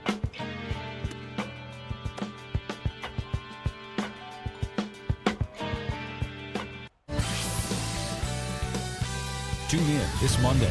Carmelo Anthony and the New York Knicks hit the road to do battle with the Philadelphia 76ers. An Atlantic Division rivalry. Hoops action. While we're still getting underway here in the fourth, let's go down to Doris Burke, who has our Sprite Uncontainable Game Report. Doris? Hey, Kev, and the uncontainable game tonight, the Minnesota Timberwolves. Everything seems to be going their way, and right now they look to be in complete control. We'll see if that's the case as we head into the final period. And thank you, Doris.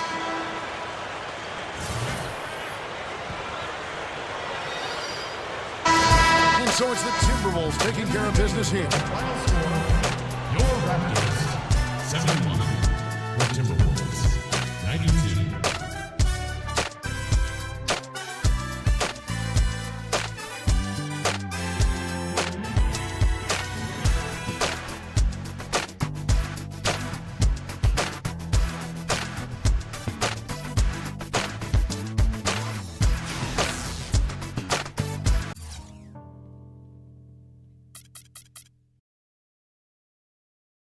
Not a good game from your team tonight. Is there anything positive you can take from a game with a final score as lopsided as this one?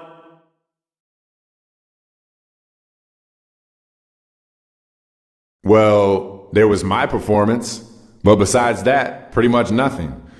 It's one of those games you just gotta throw in a trash heap and forget about it. I hate losing any game, but to lose by a lot, even worse. I'm gonna let these guys hear about it too, believe me.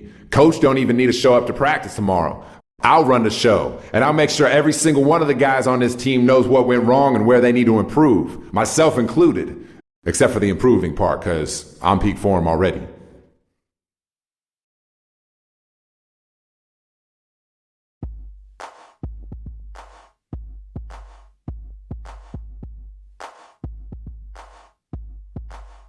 I ain't no joke. I used to let the mic smoke. Now I slam it when I'm done and make sure it's broke. When I'm gone, no one gets on, cause I won't let nobody press up and mess up the scene I set. I like to stand in the crowd and watch the people wonder. But think about it, then you understand. I'm just an addict, addicted to music. Maybe it's a habit, I gotta use it. Even if it's jazz or the quiet storm, I hook a beat up, convert it into hip-hop form. Write a rhyme and graffiti in every show you see me in. Deep concentration, cause I'm no comedian. Jokers are wild, if you wanna be tame. I treat you like a child, then you're gonna be named another enemy, not even a friend of me. Cause you'll get fried in the end when you pretend to be competing. Cause I just put your mind on pause and I complete when you compare my rhyme with yours. I wake you up and as I stare in your face, you seem stunned. Remember me, the one you got your idea from. But soon you start to suffer. The tune will get rougher when you start to stutter. That's when you had enough of fighting it'll make you choke. You can't provoke, you can't cope. You should have broke because I ain't no joke.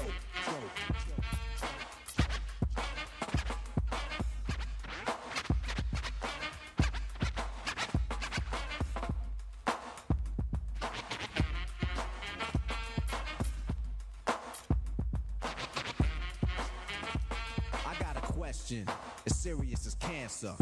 Who can keep the average dancer hyper as a heart attack? Nobody's smiling, cause you're expressing the rhyme that I'm styling. This is what we all sit down to write. You can't make it, so you take it home, break it and bite. Use pieces and bits of all my hip-hop hits. Get the style down packed, then it's time to switch. Put my tape on pause and add some more to yours. Then you figured you're ready for the neighborhood chores. The EMC, don't even try to be. When you come up to speak, don't even lie to me. You like to exaggerate, dream and imaginate, then change the rhyme around that could aggravate me. So when you see me come up, freeze, or you'll be one of those 7 MCs. They think that I'm a new jack, but only if they knew that. They who think wrong, or they who can't do that style that I'm doing, they might ruin patterns and paragraphs based on you and your off-beat DJ. If anything he play sound familiar, I'll wait till he say play him. So I'ma have to diss who broke. You can get a smack for this. I ain't no joke.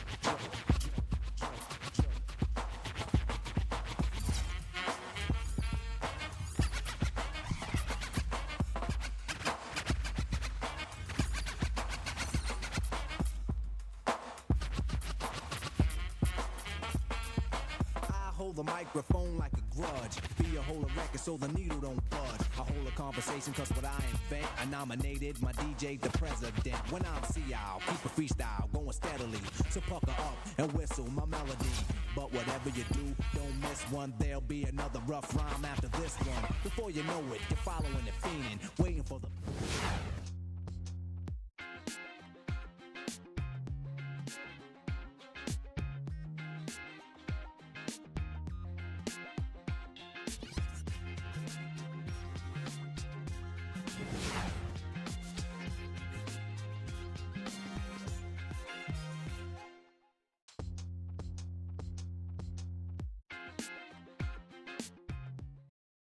Say the movie, dog.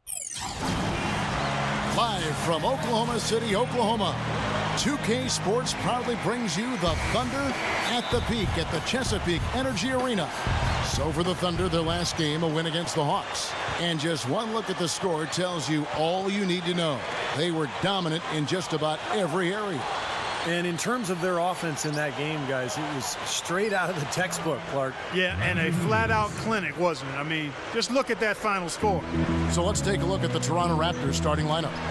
Lowry and Fields are at the 1 and 2. Bargnani is out there with Amir Johnson. And it's DeRozan in at the 3 slot.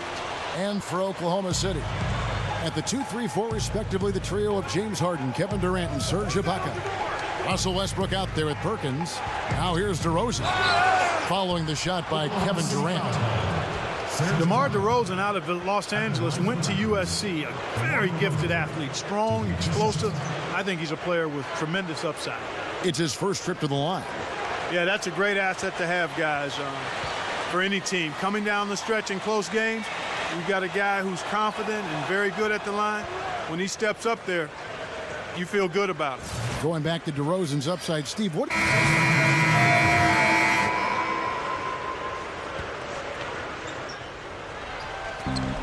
1:10 left here in the first quarter.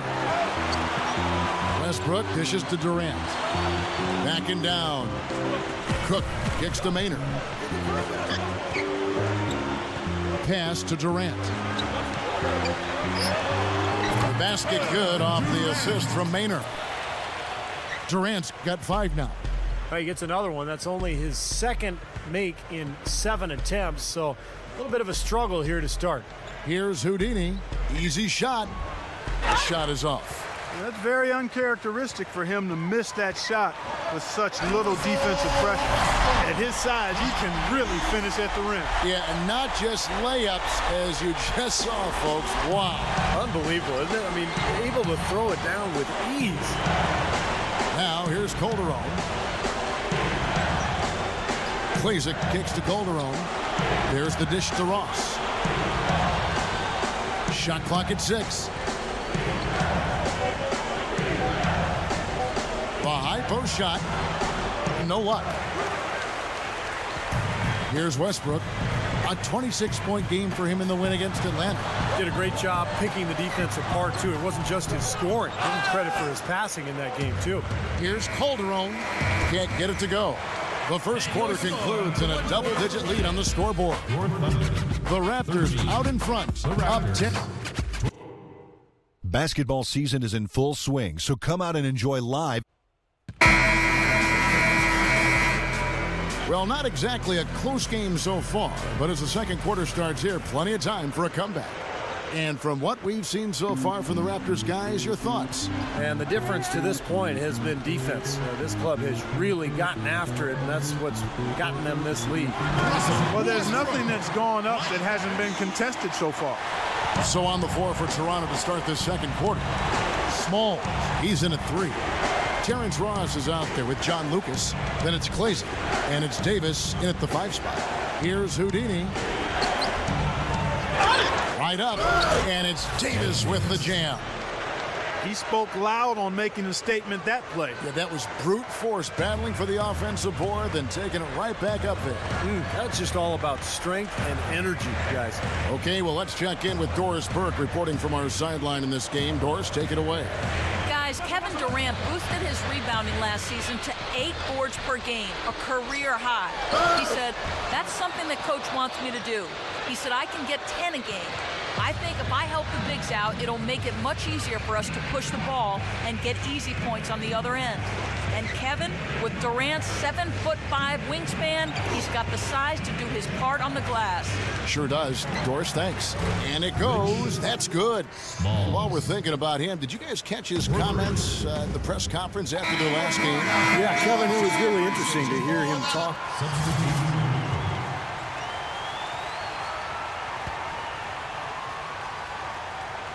And here in the second quarter of action with a hair under 2.5 minutes played so far.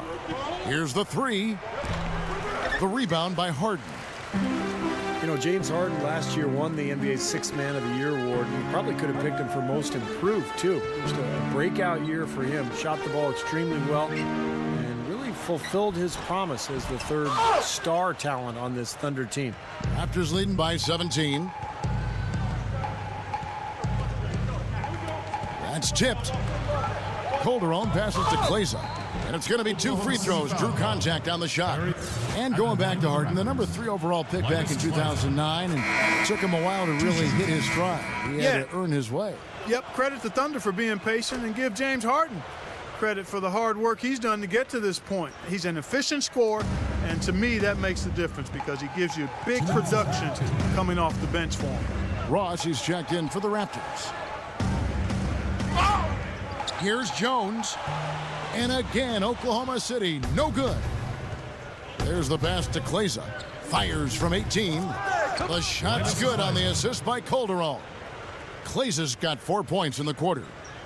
Last outing for Toronto, unsuccessful. It was a loss to the Minnesota Timberwolves. And Kevin, looking at their performance offensively in that game, it's hard to find even one area in which they weren't poor. Yeah, you're right, Steve. They look completely lost at that end of the floor. Well, the thing with Cook has always been his ability to shoot. It was that way at Ohio State. And Clark, I know you liked watching some of those long-range shots go in for him when he was a Buckeye. Yeah, you know what? If he heads out along the baseline for that corner 3, you might as well stand out there with him because as soon as you help, he's off, catching it, and dropping in a 3. 58 seconds left in the first half. Westbrook drives in, and there's the rejection. Fast break Toronto. Here's Ross. Oh, the one-hand jam. They're playing well, guys. They're really starting to pull away. Yep, here at the midway point, that's exactly what's happening. Dishes it to Cook. There's the 3. Here's Aldridge. Jones. Wow, what a throwdown. Look at that athletic play. Incredible. Wow. I can't imagine that we'll see one better than that tonight. I'm with you on that, aren't you, Steve? Oh, yeah, I'd be shocked if we saw something more entertaining than that one. The Sprite replay really gave you a good look at the action. Here's Smalls. And it's off from 3-point range. Thunder trailing by 20. Westbrook drives in. Takes the 12-footer and hits. Westbrook's got 8 points. And it's his poise at the offensive end that impresses me most. This guy is unflappable. Here is Ross. Here's Houdini. A dominating first half of basketball. And so far. And now, brought to you by Sprint. Welcome to 2K Sports. We're in the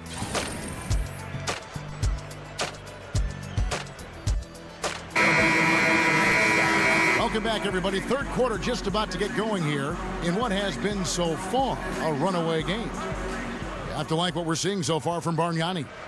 Well, we know he can score, so it's not really a huge shock to see him put up these kind of big numbers. And I would think that he most likely will continue to carry on this kind of play into the fourth. Third quarter action getting rolling right now, brought to you by Gatorade, all fueled up and ready to go. Here's who's on the floor. Taking a look at the Thunder, it's Westbrook at the 1 with Harden and Durant flanking him at the 2 and 3. Inside, it's Serge Ibaka and Kendrick Perkins.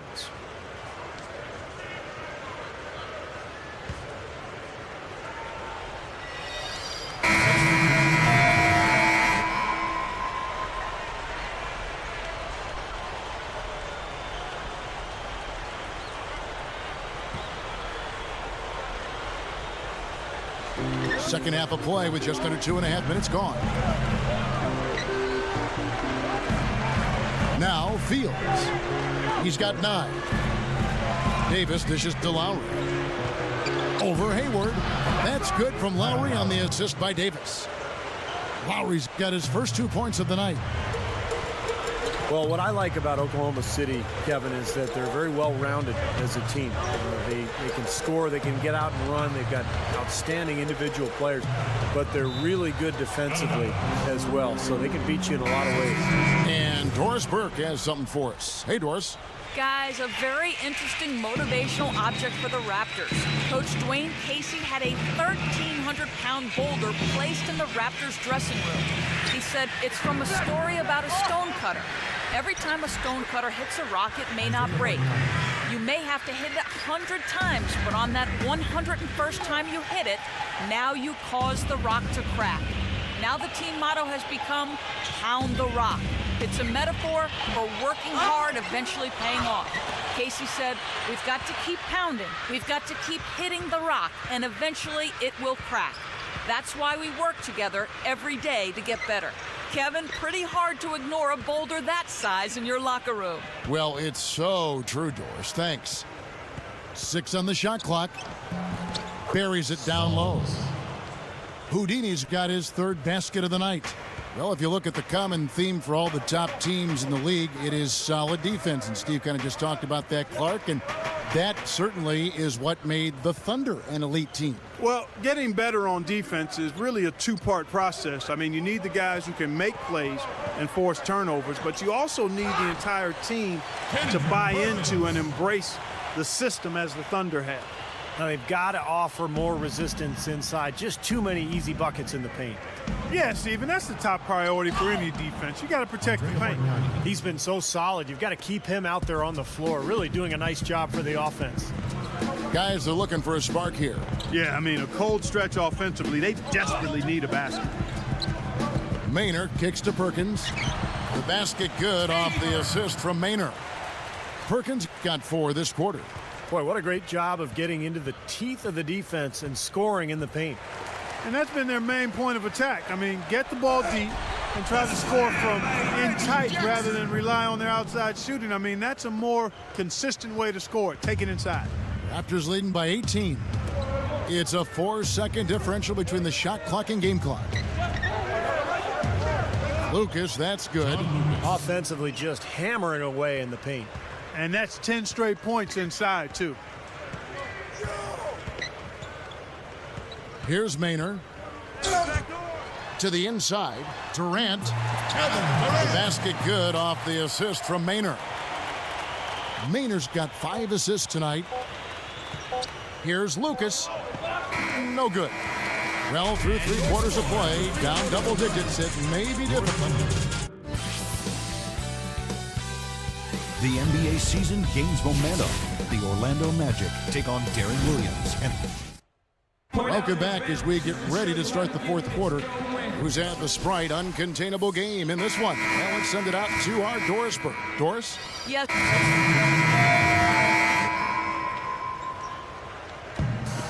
40 seconds left in the 4th quarter. And Ibaka kicks to Durant. Again, Oklahoma City.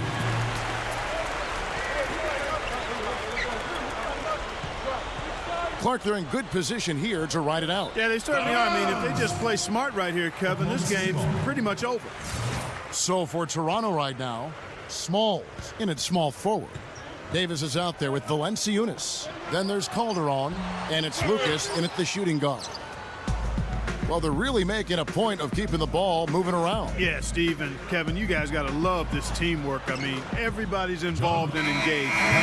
Just a thing of beauty to watch. Yeah, sure is. And when all 5 guys, Clark, are threats to score, that makes it so tough on the defense because now you can't account for everybody when the ball's moving so quickly. Doris Burke has some information for us. Doris? Hi, guys. I had a chance to find out what Scott Brooks was discussing with his players.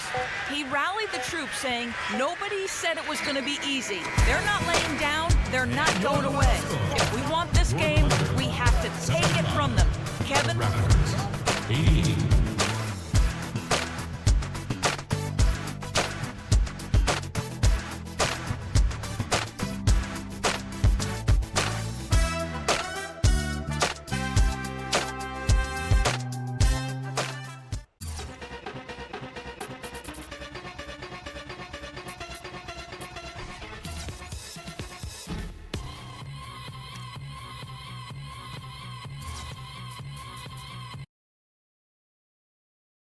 Your team breezed a victory this time around. It's got to be nice to get a little break tonight in the midst of a long season with more close games than you'd probably like. Your thoughts?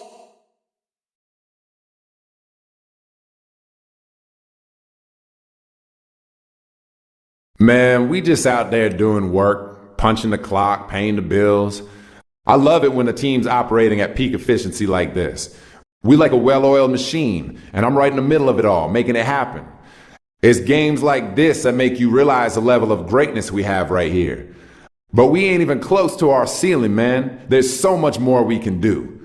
So much better we can play. The rest of the league better watch out.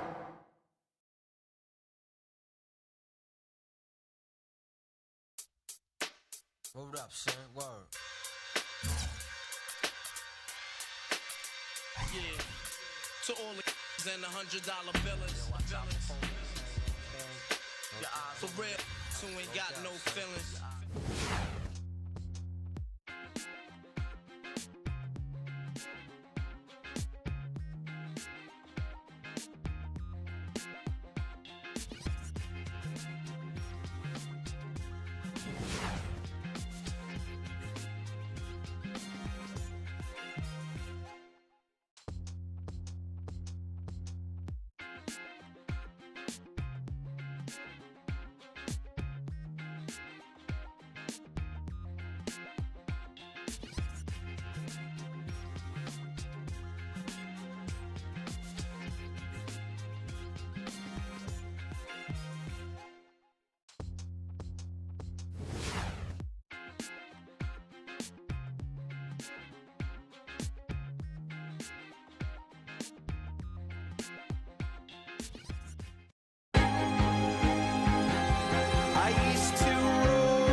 Hello, basketball fans. You've got it on 2K Sports as we get set to bring you an exciting NBA basketball game. This is Kevin Harlan with Steve Kerr and Clark Kellogg and our sideline reporter, Doris Burke. It's Western Conference versus Eastern Conference here in Dallas, Texas, where the Mavericks will try to protect home court. This, their first look at this year's Toronto squad. And this wasn't their most challenging opponent if you're talking about last year.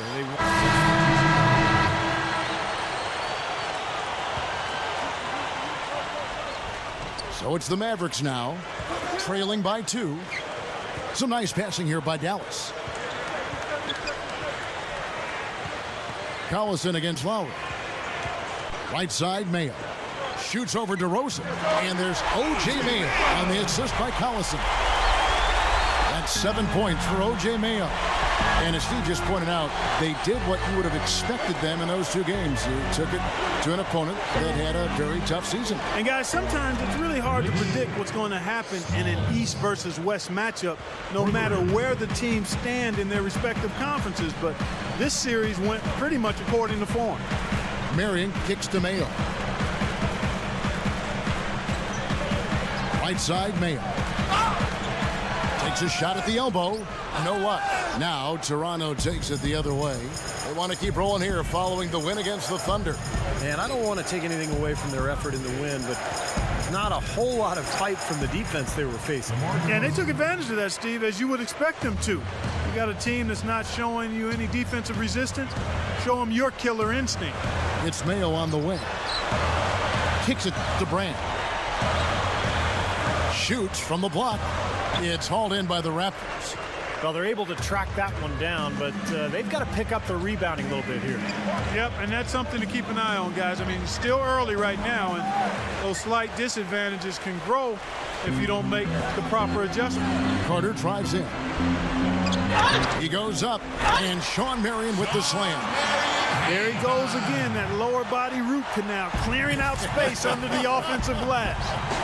Yeah, that is an area he absolutely excels in, dentistry or not.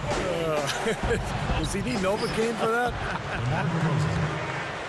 You know, he didn't need to make the layup complicated. I mean, it's not a trick shot contest, but he decided to go for a little extra flavor on that one. Shot by Mayo is no good.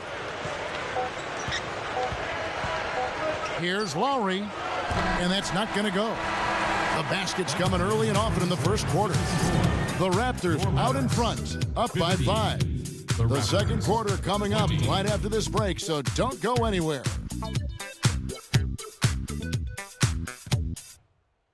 Basketball season is in full swing, so come out and enjoy. The second quarter beginning in just a moment. And from what we've seen so far from the Raptors, guys, your thoughts? How about the three-point shooting? The scoring has really come in bunches from long range. Yeah, it seems like every time down the floor they're knocking down the triple. So on the floor for Toronto to start the second quarter. Smalls in at small forward. Bargnani is out there with Amir Johnson. And there's Landry Fields. And it's Calderon in at the point guard. I tell you, last year was an interesting season for the Dallas Mavericks. I thought Rick Carlisle did his best to parse out minutes and try to get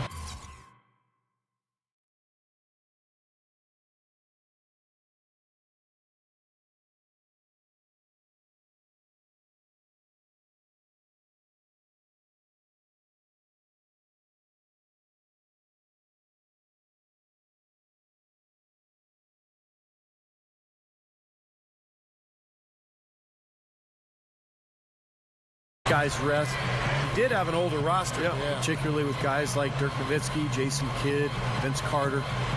But it was a tough thing to overcome. They never really could build the momentum that they had found in years prior. Now let's go to Doris Burke. Doris? Guys, for Elton Brand, a centerpiece for the 76ers team that dominated the early portion of last season, but less than a year later, his contract amnestied by the team, and now he finds himself on a Dallas Mavericks team that only 2 seasons ago won an NBA title. Brand said he's excited, and that Dallas was the place he was hoping to go.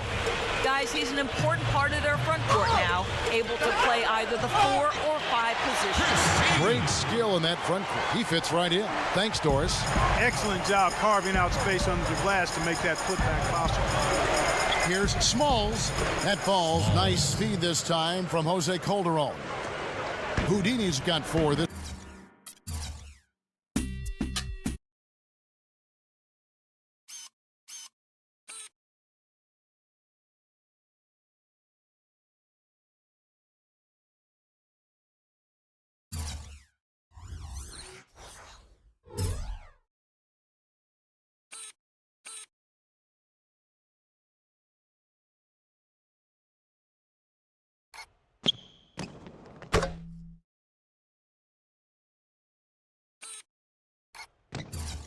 Quarter.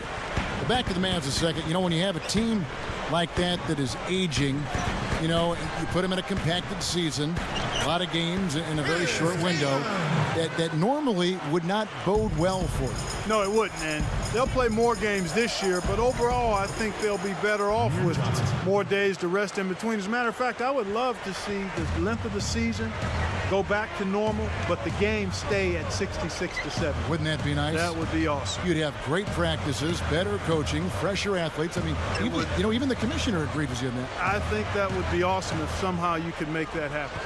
West dishes to Jones. Clock at 4. Shoots over Fields. Jones, no luck. He's been trying to add that mid-range shot to his arsenal, but it still isn't there. Offensive rebound. Fields' shot is good. Fields has got his first 2 points of the night. Yeah, they're not going to miss too many. Mavericks trailed by 12. Feeds to Cunningham. Back to West. He kicks it to Kaman. The feed now to West. Lets the three fly. Straight up and finished off by Kaman. You know, once he corralled that rebound, he was in just the right spot to power it back down. You could see it coming too, couldn't you? Yeah, I mean, there's no way that was going to be a simple little putback. He saw the angle and he gave it a little something extra. And for the Mavericks, they're shooting 39% from the floor. At their best. And, you know, coming down the stretch in that game, they didn't have all the guys they would have liked on the floor because of the foul trouble they were in.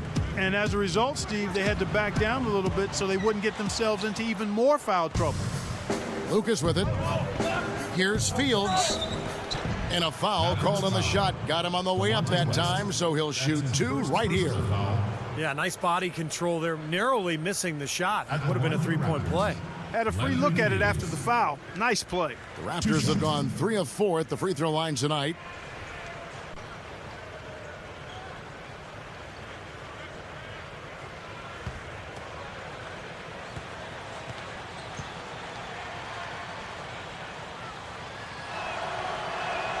And that one falls for Fields. So both teams changing it up here.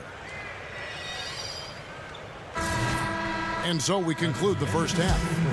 Raptors lead by 11. Third coming up after the break, it'll be Damon Bruce breaking down all the highlights from the first half of play.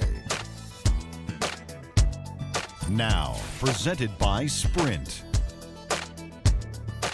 Welcome, everyone, to the halftime report. Let's get going. The Raptors are making it look easy so far.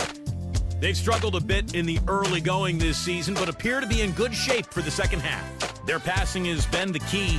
Great playmaking all around. DeMar DeRozan really playing effortlessly. No secret he can carry the team with his offense. And for the Mavericks, it's a grinded-out effort. The second chance buckets certainly adding up in this one. They pounded the offensive glass. Thanks so much for joining me here in studio. Second half action is coming right up. We hope you enjoy the rest of the game. And we welcome you back, a nighttime view of glistening downtown Dallas, Texas. A fantastic game from DeMar DeRozan so far. Well, we know he can score, so it's not really a huge shock to see him.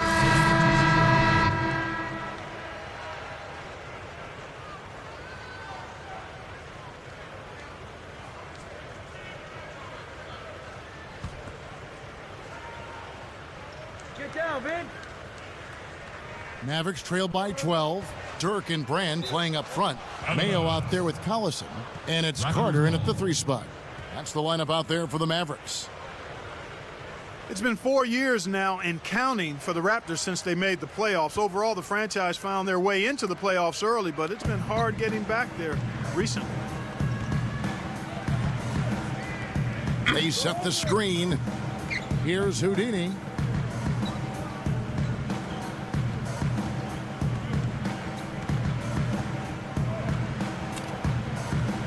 Shot clock at 5. Tries in the post. And Davis can't get it to go. Dallas has gone 1 of 3 from downtown since halftime. Collison, the pass to Brand. Carter, there's the triple. Rebound by the Raptors.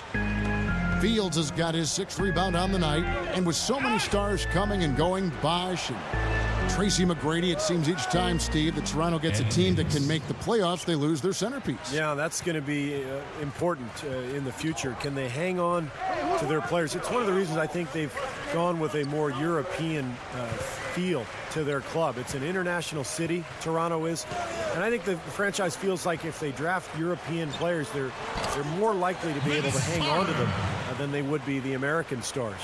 It's been a great day for him from the field, but his team still trailing. Lowry drives in. High shot from 10 feet out. Lowry's got 7 points. Beautiful possession. They found the open man. Collison inside. Lowry covering. Good on the shot. And Rick Carlisle, head coach of the Mavericks, actually coached previously in Detroit and Indiana. And, you know, he won the Coach of the Year in his very first season as a head coach, 2002 with Detroit. Here's Kleza, and the 3-ball is good. Kleza's got himself going with the triple, his first basket of the game. Lowry against Collison. Vince Carter on the wing. He's got 10. And here's Mayo from beyond the arc. And the officials call over the back. A little too aggressive there. Well, you like...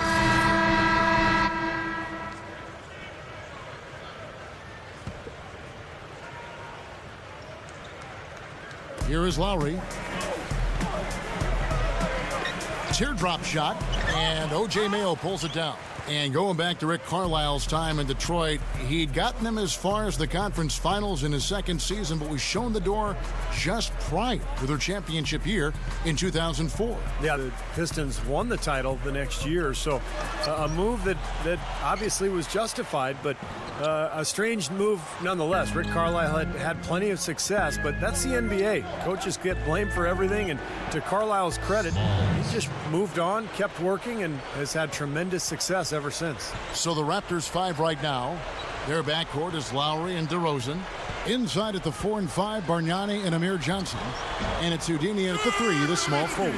After a subpar first half, I like the way he's been much more aggressive here in the second, finding a way to hit his shot and get more shots.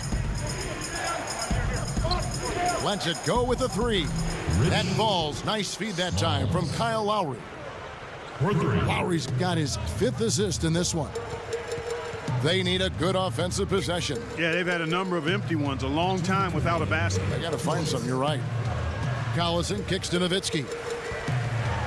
It's Mayo on the wing. 6 on the shot clock. Back to Collison. Over Lowry. Collison, no good. And this is why they have the big lead. The rebounding has been dominant. You know, guys, the +8 rebounding, I don't think it tells the whole story. I mean, they've been the more physical team from the outset. That's been the difference, their physicality. Mayo left side. Toronto grabs the miss. Bargnani's got 7 rebounds in the game. Here's Smalls. Misses the 3. Mavericks trailed by 17. Collison dishes to Carter. Now the pass to Mayo. Again, Mayo missing. He may want to start spreading the ball around a little bit. His shot is off right now. Here's DeRozan. Well-placed jumper from the free throw line. Boy, he's been so dependable here this game, really playing well offensively. There's 48 seconds left in the 4th quarter. Here's Mayo. They get it back. Out to Carter. The second chance effort. Here's Kaman. They had a number of cracks at it, but came away empty-handed. Here's Houdini. The shot's good on the assist by Lowry. Well, they are not exactly taking their foot off the gas just yet. No, they want to throw a little bit of whipped cream and some cherry on top of this one. Collison, the pass to King. It's stolen by Johnson. And here we go with DeRozan running it up the middle. And this one is just about over. It's going to be an easy win for them in the end. Yep, I think they can just about put this one on cruise control for the last few seconds here. Here's Kaman. The shot's good. Collison making the play. And that's a double-double for him now. 10 points and 10 rebounds. Here's DeRozan. Outside Lowry. And so Toronto takes this but by a big margin. Not much to be critical of with this win, Clark. Not at all. I mean, they showed up not just to play. They showed up to give great effort and to win, and they did both. That'll do it for now. For Doris Burke, Steve Curry, Clark Kellogg, and the rest of the 2K Sports crew, this is Kevin Harlan saying thanks for joining us.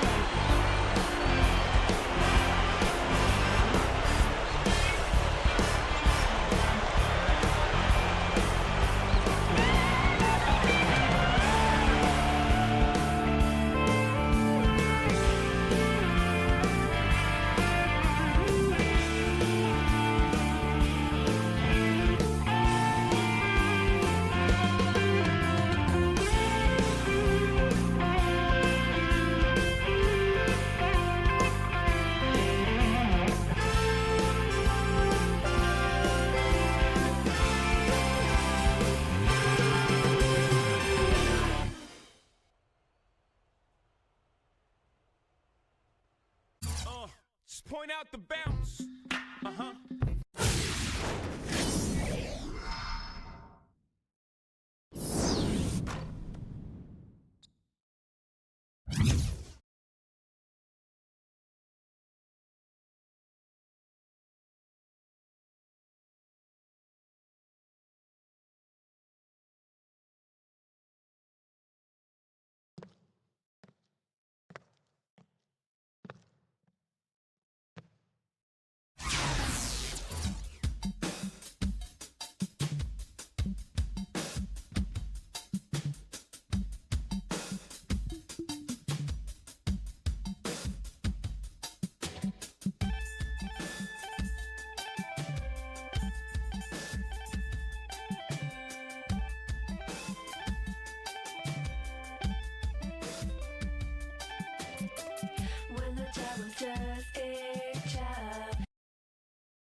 You shot lights out tonight and played a huge role in the win. Did you have a feeling coming in that you were going to be hot, or did this performance kind of catch you by surprise?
My rain is as far as your eyes can see.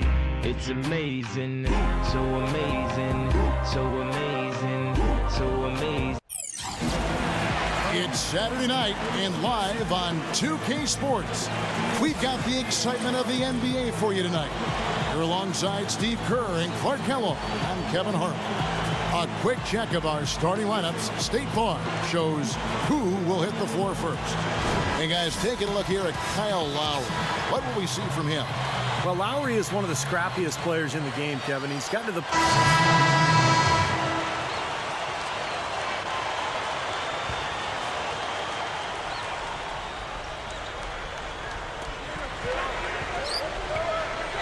Here's Ivy. He's guarded by Calderon. Ivy dishes to right. To the middle, Allen. So the whistle blows on the shot and 2 free throws for the contact right there. And Lavoy Allen has been very impressive for a late second rounder. At Temple, it seemed at times as if maybe he coasted a little bit, had it on cruise control, but he showed some really nice signs as a rookie last season. John Lucas has checked in for the Raptors. And for Lavoy Allen, who played for Doug Collins and the Sixers last year, and of course this year down the stretch, he played some valuable minutes, even starting a game or two in the playoffs, and was effective. Well, he was a very poised player for a rookie, Kevin. Very productive when he was given the opportunity, but I was most impressed with just how solid he was, particularly in that playoff series against the Celtics. Here's Ivy. The feed now to Turner. Lucas with the rebound. No good. The first quarter all wrapped up, and it's been an exciting game so far. Raptors lead by 3. Basketball season is in full swing, so come out and enjoy. Well, up to this point, a closely contested game as we start the second quarter. And from what we've seen so far from the Raptors guys, your thoughts? And it's been beautiful basketball to watch, guys. Really sharing and moving the ball, and as a result, they've got a great flow going. Hand in glove, 5 guys working as one. The power of the fist, we call it. They've racked up a bunch of assists. So to begin the second quarter for the Philadelphia 76ers, Richardson out there with Young. Then there's Royale Ivy. Then there's Andrew Bynum. And it's Turner in at the shooting guard. Okay, well, let's check in with Doris Burke reporting from our sideline in this game. Doris, take it away. Kevin, thank you. As you know, Andrea Bargnani is one of the key players for this Raptors franchise, and Coach Dwayne Casey has really challenged him to be a factor defensively as well as offensively. Casey said he has to maintain that stamina to do it on both ends. Take that workload and take his career to the next level. You have to be really focused and strong to push through and do that. Guys, Bargnani has really embraced that challenge, and so far, Casey's been impressed and encouraged by his improvement. Yeah, you got to defend it to win. Thank you, Doris. Here's Houdini. Foul call that time on the way up. That'll give him 2 chances at the free throw line here.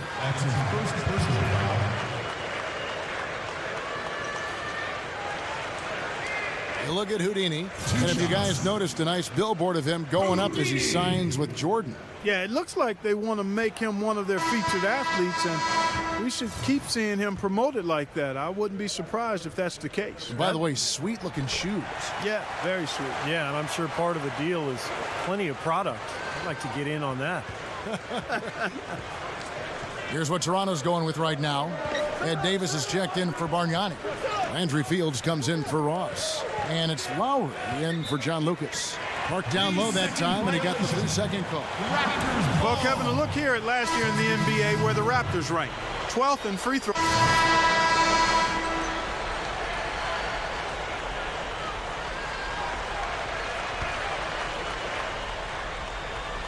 And just over 3.5 minutes played here in the second quarter. And Turner kicks to Bynum. Turner. Some nice ball movement here by the 76ers. Richardson the pass to Bynum. Back to Richardson. Outside Holiday. 5 on the clock. No good. That would have tied it. Shooting-wise, he's having a tough quarter. I mean, he just seems to have gone cold. Can't find the basket. From the arc, gets it to go. Houdini's got 7 points. That's now 6 straight points off open threes. Get a hand up, fellas. Pay attention to the scouting report. Well, you know how quickly things can go south when you start giving up wide open looks to this team. Holiday dishes to Bynum. Back to Holiday. Got it. Good job in the low post. Holiday's got 4 this quarter. Yeah, saw just a little bit of daylight, went right to the rim. Here's Lucas. That is good. 2 points for John. Gotta love the low post offense. That was beautiful. There's 31 seconds left to play here in the half. Outside Holiday. Line him up top. Back to Holiday. Turner. DeRozan defending. Shot from 12. Shot's good by Turner. Turner's got his second bucket. I can imagine they're going to hear an earful about this next stop. I mean, that's 3 straight field goals given up right in the middle of the lane. Inexcusable. Well, defense starts at the rim. I mean, you want teams shooting the ball from the outside, and that's not happening. They're just giving up everything inside. And we're through 2 here in a good one. And now, brought to you by Sprint. Glad you're spending.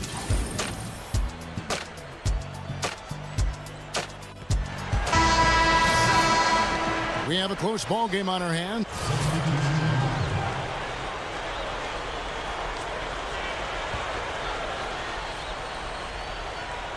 Smalls in at small forward. Lowry and Fields are at the 1 and 2. Valanciunas is out there with Davis. That's the 5 out there for the Raptors. Look out. Watch out now. The defense caught dozing off that time. Those open dunks, pretty high percentage. Yeah, you're not going to miss many of those. I mean, this is really a poor defensive effort. And that replay sponsored by Sprite, giving us a great look at that one. Back to Lowry. Over Holiday. They get the rebound. Valanciunas. And finally they hit one. And the Raptors lead by 3. Excellent job carving out space under the glass to make that putback possible. And Holiday kicks to Young. Holiday gives him the lead pass. It's stolen by Valanciunas. Holiday against Lowry. Kicks to Davis. And that's going to be too many steps. Gets the whistle on the travel. Moment to see how the schedule is looking for Philadelphia. Next up on the docket, the Bucks following this one. That game marks the start of a 5-game homestand, the longest of the season. You know, some really good games going on today, guys. And the one that captures my eye is the Utah one. Here's what Toronto's going with right now. Bargnani is checked in for Valanciunas. Ross comes in for Ed Davis. And it's Calderon in for Kyle Lowry. Jose Calderon, a great playmaker and shooter, clutch free throw shooter. You know, injuries have been an issue for him over the last few years, maybe limiting his mobility. And he is getting healthier now and playing awfully well. The 76ers again can't hit it. Boy, that's a surprising miss right there. He usually feasts on those wide open opportunities. Fields. Back to Calderon. Here's Houdini. 6 to shoot. Fires the 3. Gets it to go. And it's an 8-point Raptor lead. And you know, when you look at Jose Calderon, I think one of the keys for him being more productive last season was that he was healthy. I mean, that allowed him to be a little quicker, helped him stay in front of opposing guards. And we know that's been an issue in the past, but being healthy helped resolve some of that. You know, guys, when I watched Spencer Hawes play back at the University of Washington in college, he really had a nice post-up game. He's kind of gotten away from that in the NBA, drifting more to the perimeter. And part of the reason for that is the size and athleticism of the front line players is a lot different at this level. Amir Johnson's checked in for the Raptors. Lowry comes in for Ross. Man, offensive execution has been the story here, just playing beautiful basketball. And guys, you can see it in their advantage in field goal percentage. I mean, you get high quality shots, you're usually going to shoot well. They're playing outstanding basketball. against Lowry. Here's Turner. It's good. The assist that time from Holiday. Turner's got his third bucket of the night. From midcourt, no good. Well, it's been an exciting game. Plenty of offense as we head to the fourth quarter. Raptors lead by 6. And when we return, we'll get the fourth quarter rolling right here on 2K Sports.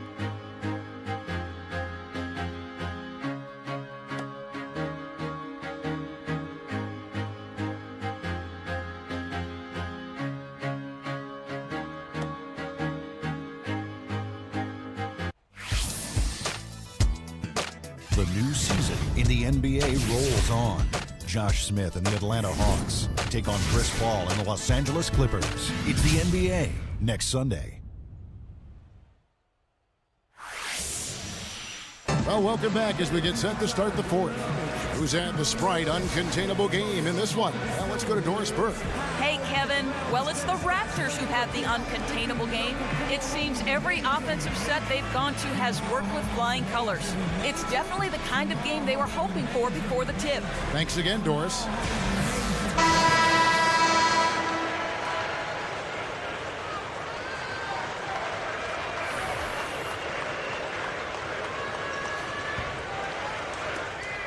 Raptors leading by 6. And going back to Spencer Hawes, you know, he's kind of shied away from contact in the pros. He's rarely in the lane, more of a pick and pop type big man. Excellent passer. You can run some offense through him from the perimeter. I think his game is good. I think it can get better. Okay, now let's reset our lineups courtesy of Gatorade, all fueled up and ready to go for this fourth quarter. Taking a look at the 76ers. The 76ers making a switch here. Young's checked in. Fourth quarter just getting started. 1 minute in the books. Pass to Bargnani. Raptors moving the ball around. From 18 feet away. And Lowry gets it to go. And the Raptors lead by 13.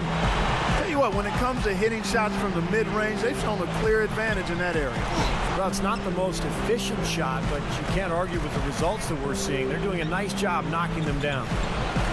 Bynum kicks to Holiday. From down in the low post, it goes. They're shooting it quite well now. Again, function of shot selection, ball movement. Guys are in rhythm, confident, free-flowing, and they're knocking down their shot. DeRozan passes to Johnson. Good on the shot. Very hot shooting second half has seen them bring that field goal percentage way up. Yeah, they're cruising now, really looking to add to this lead, and this has been a clinic, Clark. Feeds it to Turner. He kicks it to Bynum. Young outside. He passes to Young. Over Bargnani.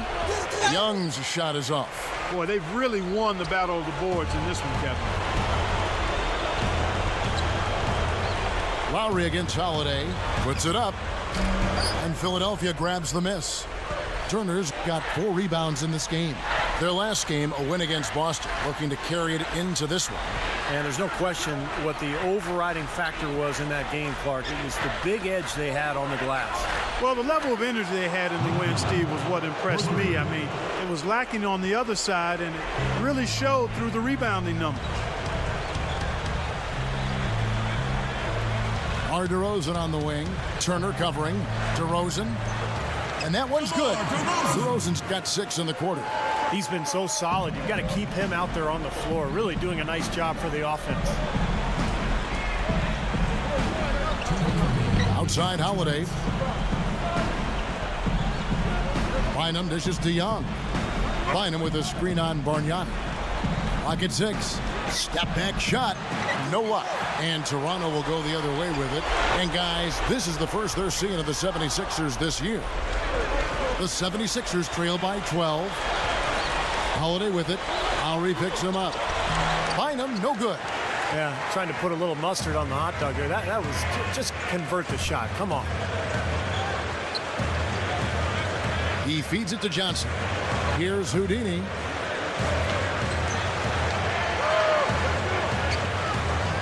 Good defensive work there by Young. Well, that was not a smart play there. That's a wild shot. They can get something better. No, that's not smart basketball. He should have passed that shot up. Bynum. He's guarded by Johnson. The 76ers again can't hit it. He just can't get a good feel for his shot at this point. That's one of the reasons they're losing. Lowry kicks to Johnson. Back to Lowry. DeRozan outside for Lowry. From outside the arc, it's blocked. Here's Houdini. Gets it to go. And the Raptors lead by 14. And they have a huge advantage on the board. Well, it's been one-sided so far, both on the rebounding side and the scoreboard. Bynum. It's good. The assist that time from Holiday. Well, he's been scoring pretty well on just a few attempts. It might help them out if he was a bit more assertive. Here's DeRozan, buried from 15 feet out. And that one should remove all doubt about the outcome of this game. This thing's over. Now it's just a matter of what the winning margin's going to be. And Bynum backing in. Over Johnson. Bynum, no good. That's a bad miss right there. I mean, you'd like to see him be a little more assertive when he has such good position. Lowry against Holiday. Outside Lowry. And so Toronto takes this one, but by a big margin. Some days, Clark, everything goes right for a team, and they just had one of those games. Yeah, it certainly was. I mean, these guys played a great all-around basketball game. And that'll wrap it up for Clark Kellogg, Steve Kerr, and Doris Burke. This is Kevin Harlan, and thanks for tuning in.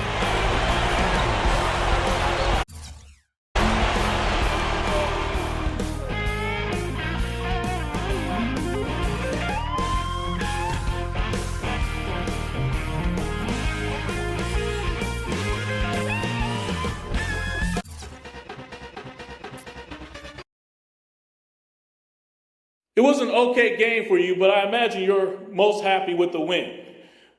How do you feel about your individual performance after that one?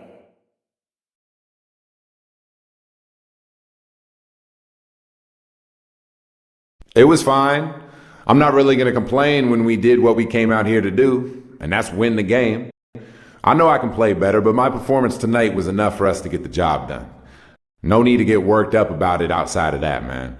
I'll just come out harder the next time and get back to my style of play as soon as I can.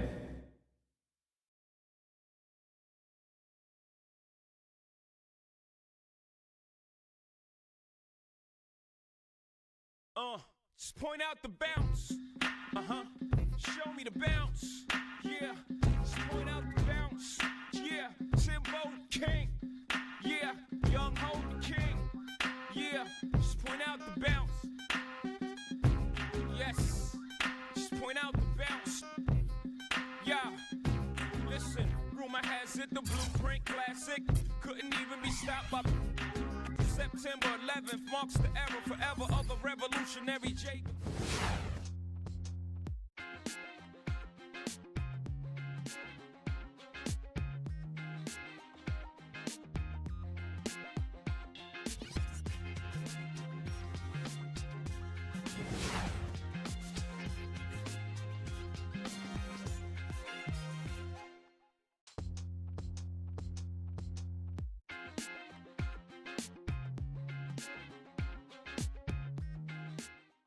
My reign is as far as...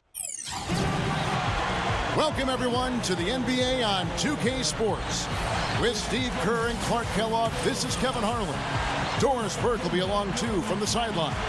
And presented to you by State Farm, we'll take a quick look here at our opening lineups. Hey, guys, taking a look here at Kyle Lowry. What will we see from him? He's one of the toughest players in the league, Kevin. I'm talking about Kyle Lowry. Just that will to win, the edge, the physicality, especially at that point guard spot.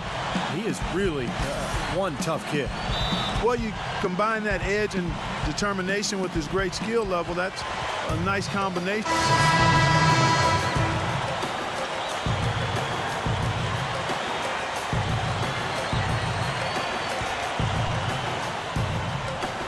Find out what Doris Burke has for us. I was able to speak with Dwayne Casey for a moment. We talked about their strategy defensively, going up against such an explosive offense. He said, well, we've done our advanced scouting. We know where it is they like to get their shots and where they're most effective. The challenge is taking that information and using it out on the court. It's a great test for our players, and I'm eager to see how they respond. It'll be fun for us to watch, Kevin. Okay, Doris, appreciate the report and coach's plan here tonight. A good one, guys. In theory, yes. I mean, they're up against a team that can put up points in a hurry, so defense has to be a priority. We'll see if they can execute that game plan. Well, you said it, Steve. I mean, this is an opponent that will test your resolve. You got to stay the course, and you can't vacillate much. You're going to have to absorb some body blows if you want to come out on top.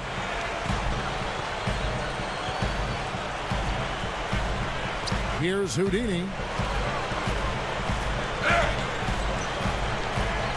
1:03 left here in the first quarter. Here's Kleza, and he drops it in from the low post. Kleza's got his first bucket of the night. Jazz trail by 4. Williams with the ball. Lowry picks him up. Williams against Lowry. Here's Favors. Again, Favors missing. Well, they'll give him that shot. He doesn't have the most reliable jump shot in the world. We know that. Drains it from 17 feet out. Houdini's got his first 2 points. Last game for the Raptors, they picked up the W against the 76ers. You know, it's hard to lose a game when you shoot the ball as well as they did in that one. Yeah, I agree with you, Steve. I mean, shot making can cover over a multitude of sins. The percentage they shot from the floor is one you might talk about an individual player having, not the entire team. Williams against Lowry. Here's Houdini.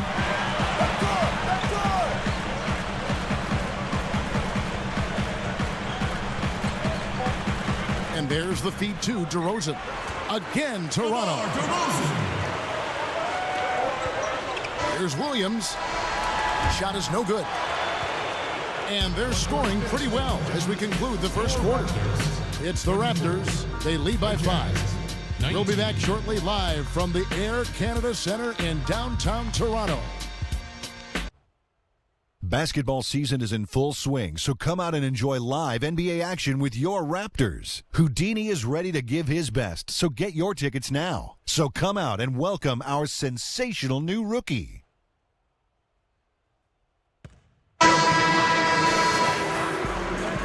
now the second quarter just getting set to start. What do you guys think about the Raptors here in this one? Really good sign offensively the way they started this game out, hitting a lot of hoops from close range. Yeah, it's a lot easier to get baskets inside. I know you were a three-point shooter, Steve, and a really good one, but it's... Jazz trail by 7. There's the dish to Bell. And we're about a minute into the second quarter of play. Favors, defended by Bargnani. Fades and shoots. And Kanter throws it down.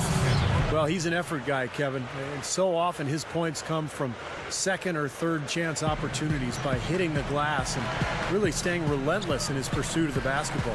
And he really is a tough guy to go up against because he throws his weight around so often and with reckless abandon.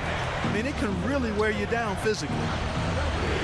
You know, one of the interesting parts of that Monte Ellis-Andrew Bogut deal was that the Jazz were actually in line to receive the Warriors' first-round pick. It was protected through 7. And so Golden State, part of the deal with Ellis leaving and Bogut being hurt was that the Warriors thought they might lose enough games to actually retain that pick. But they didn't know that, you know, going in one way or the other, how that would work out. And hard work on the boards, guys, leading to that putback. Quarter number 2, we're about 2 minutes in. Bell with inside to Favors. Here's Kanter. Rises up and throws it down. You know, he may lack grace, but his length makes up for it. He can still throw it down now. Well, you don't have to be a fantastic leaper when you're his size. Well, it's too bad because with a little more athleticism, can you imagine how dangerous he'd be underneath the boards? Let's check out what Doris Burke has for us. Hey, Kevin, Houdini in that last game against the 76ers looked really strong. He dropped 14 points and added a couple of rebounds with that.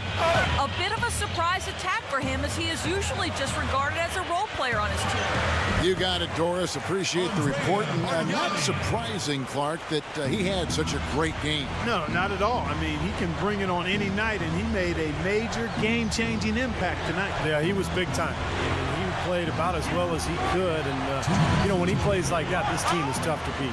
And Bargnani sends it back. Here's Hayward. Here's Favors.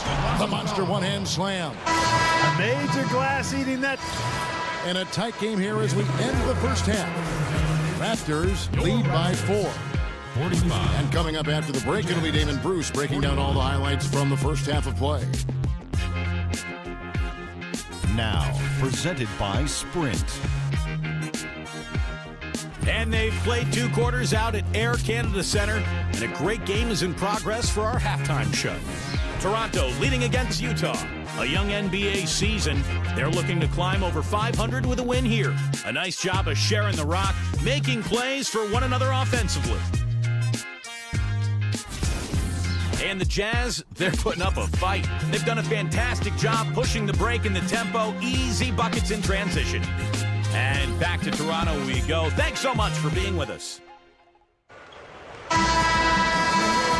Welcome back, everybody. The start of the second half getting underway. Both teams battling hard through the first half. You gotta like what DeMar DeRozan has done in this game. That's one thing to get to the rim, and it's another to finish when you get there. I mean, he's done both so far. He's done a great job of being able to complete plays at the rim, finishing drives nicely. Tipping off the second half, here's Tyrone Corbin's 5. At the 4 and 5, Paul Millsap and Al Jefferson. Mo Williams out there with 4. And it's Bell in at the 3. Mo Williams, a former second-round pick out of Alabama. He's had a really nice career when you think about it. Excellent shooter. So he's pretty good from mid-range and beyond. Couldn't convert, but nice little two-man game there. And it wouldn't surprise me to see them go back to that the next trip. Back to Jefferson. Outside Williams. From deep.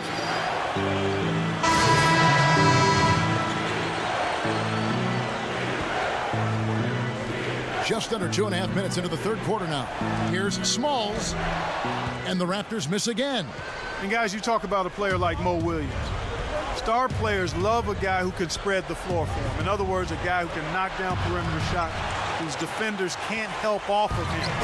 And when you have a guy like Mo Williams who can shoot it that way, he's always enjoyable to play with. Well, look here at last year in the NBA, where the Jazz ranked 3rd in rebounding, 4th in scoring, and they also showed up in the top 5 in blocks. A good, solid team at the defensive end of the floor.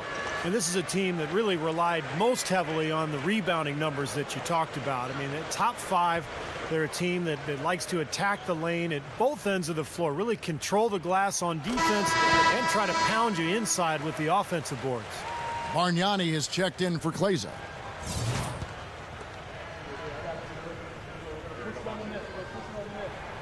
Both good from the line that time. Utah with the ball. 8-point game. This game against Toronto here, it's their first look at the Raptors. And the season series between these two teams went exactly the opposite of what you would have expected. I mean, the weaker team won both games. Here's Favors. So he gets the whistle. Contact on the way up and 2 shots coming up. At that point, you wonder if it was a fluke or if these guys have really figured it out. I'd be surprised to see a repeat of that outcome this time, but I've been surprised before, Kevin. Yes, you have.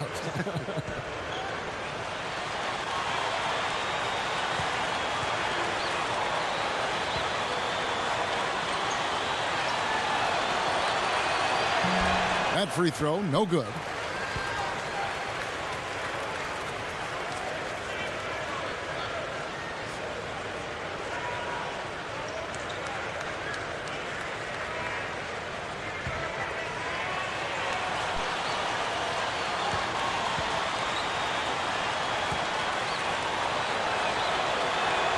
And he sinks the second. Well, you look at Tyrone Corbin, and, I always knew he'd be a coach. I played with him back in Phoenix my rookie season with the Suns, and Tyrone was one of those guys who just was always so well prepared, a great teammate, a hard worker. You could see even back then that he had a bright future in coaching. And let's catch up with our sideline reporter, Doris Burke. Doris, over to you. Yes, Kevin, DeMar DeRozan is still developing his outside touch, but he has shown an ability to go inside, finish, or draw fouls. And Dwayne Casey wants him to stay at it. The coach said, we want him to go at guys, go at the shoulder. Don't fear, don't avoid contact. I'm a big believer that in any sport, you can't have fear of going to a guy's body. You want him to almost treat it like a football hole and bust through and get to the rim. Kevin, with DeRozan's great athleticism, he's got the quickness and strength to do it. Sure does. Thanks, Doris. Here's Williams. A strong finish under heavy pressure all over. Williams has got his first basket of the night. And for Coach Tyrone Corbin, a long journeyman career, certainly. Steve, a lot of times it's not the star players who go on to coaching success, but more those role players who had a chance to observe and really had to work for what they had. Yeah, when you're not a star in the NBA, every night is a tough one. I mean, you're going up against superior players, and you're just trying to hang on and figure out a way to compete and have success. And I think that really translates well to coaching, because that's what it's about. You're trying to max out your team's potential.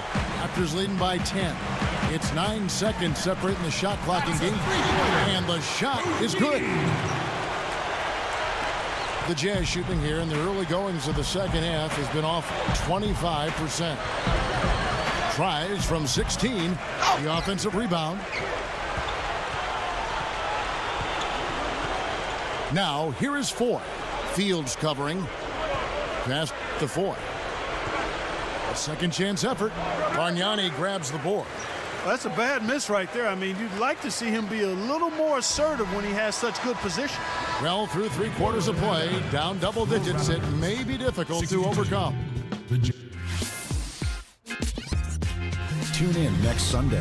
Stephen Curry and the Golden State Warriors take on Kevin Durant and the Oklahoma City Thunder, live from Oklahoma City. Do not miss it.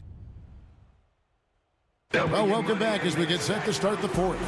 Who's had the Sprite uncontainable game in this one? Well, let's go to Doris Burke. Hi, guys. Houdini has had an...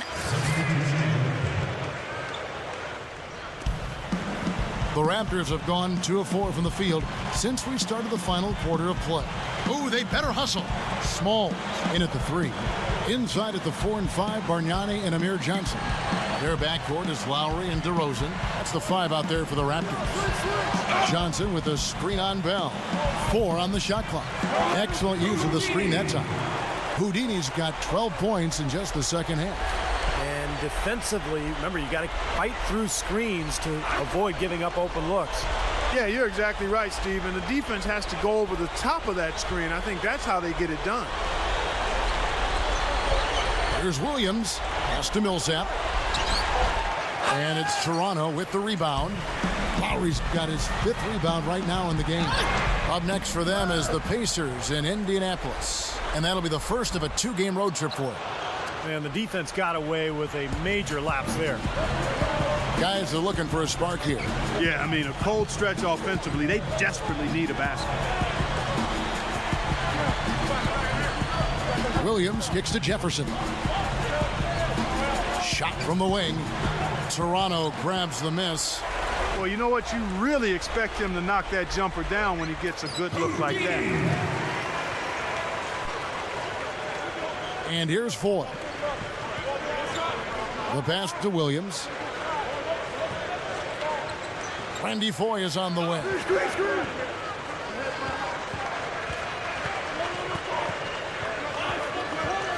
Back to Williams. 6 on the shot clock. Jefferson. Bunny shot. Gets it to go. Jefferson's got 4 points in the quarter. Now they've got to offer more resistance inside. Just too many easy buckets in the paint. Yeah, Steven, that's the top priority for any defense. You got to protect the paint. The drive by Lowry. Here's Houdini.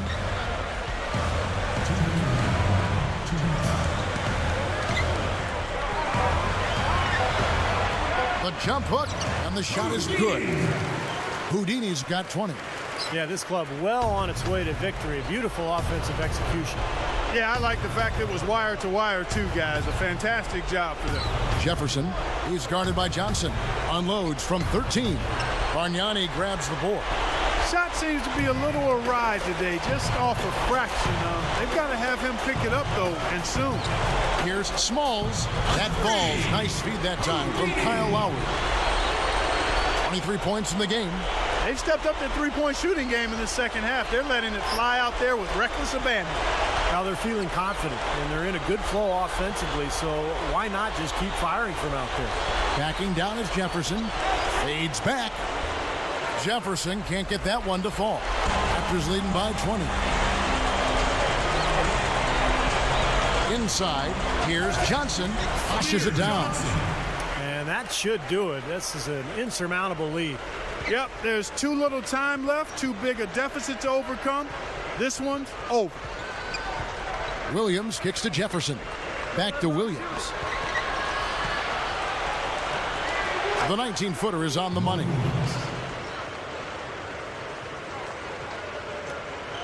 There's 53 seconds left in the fourth. Here's DeRozan. That's good. Yeah, when you play against him, Kevin, the first thing you want to address is making it harder on him to go to work down low. If you let him get position inside, it's going to be a long night for you. And don't forget now, a walking highlight reel every time he steps on the court. His flair for the dramatic makes him worth the price of admission all by himself. Here's Foy. It's blocked. And guys, they can just sit on the ball here if they want to. Sure can, because they've earned the win. No good off the drop step. Williams with the ball. Back to Jefferson. Outside Williams. Over Lowry. And there's Mo Williams on the assist by Jefferson.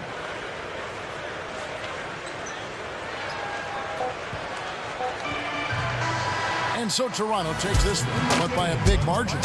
They put on a show tonight, thoroughly controlling each end of the floor. Hey, what more can you ask? So that'll do it for now. For Clark Kellogg, Steve Kerr, and Doris Burke, this is Kevin Harlan. Thanks for joining us for this presentation of the NBA on 2K Sports. We'll see you next time.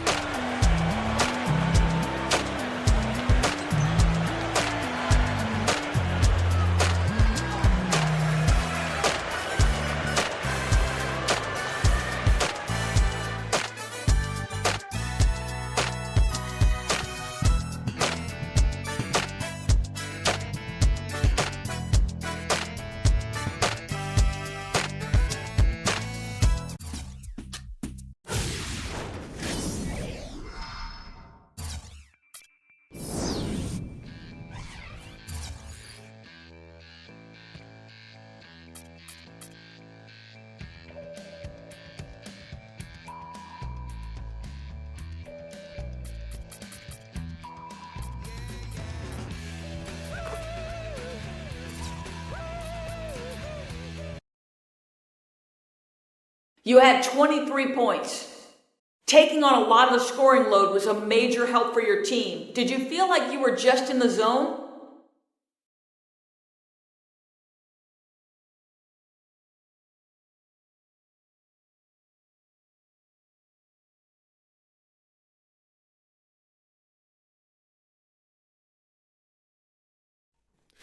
Nah, I wouldn't say I was in the zone at all. Really, all my points were a result of the offense that coach drew up for the game. I knew that if I kept moving and coming off the screens, I would get the open looks, and then it was just a matter of finishing the play.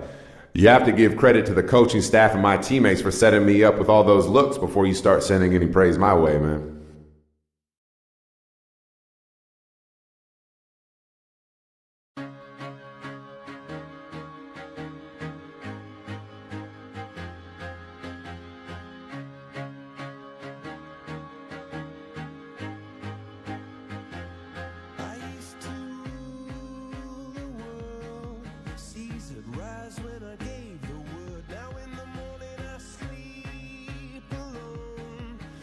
The street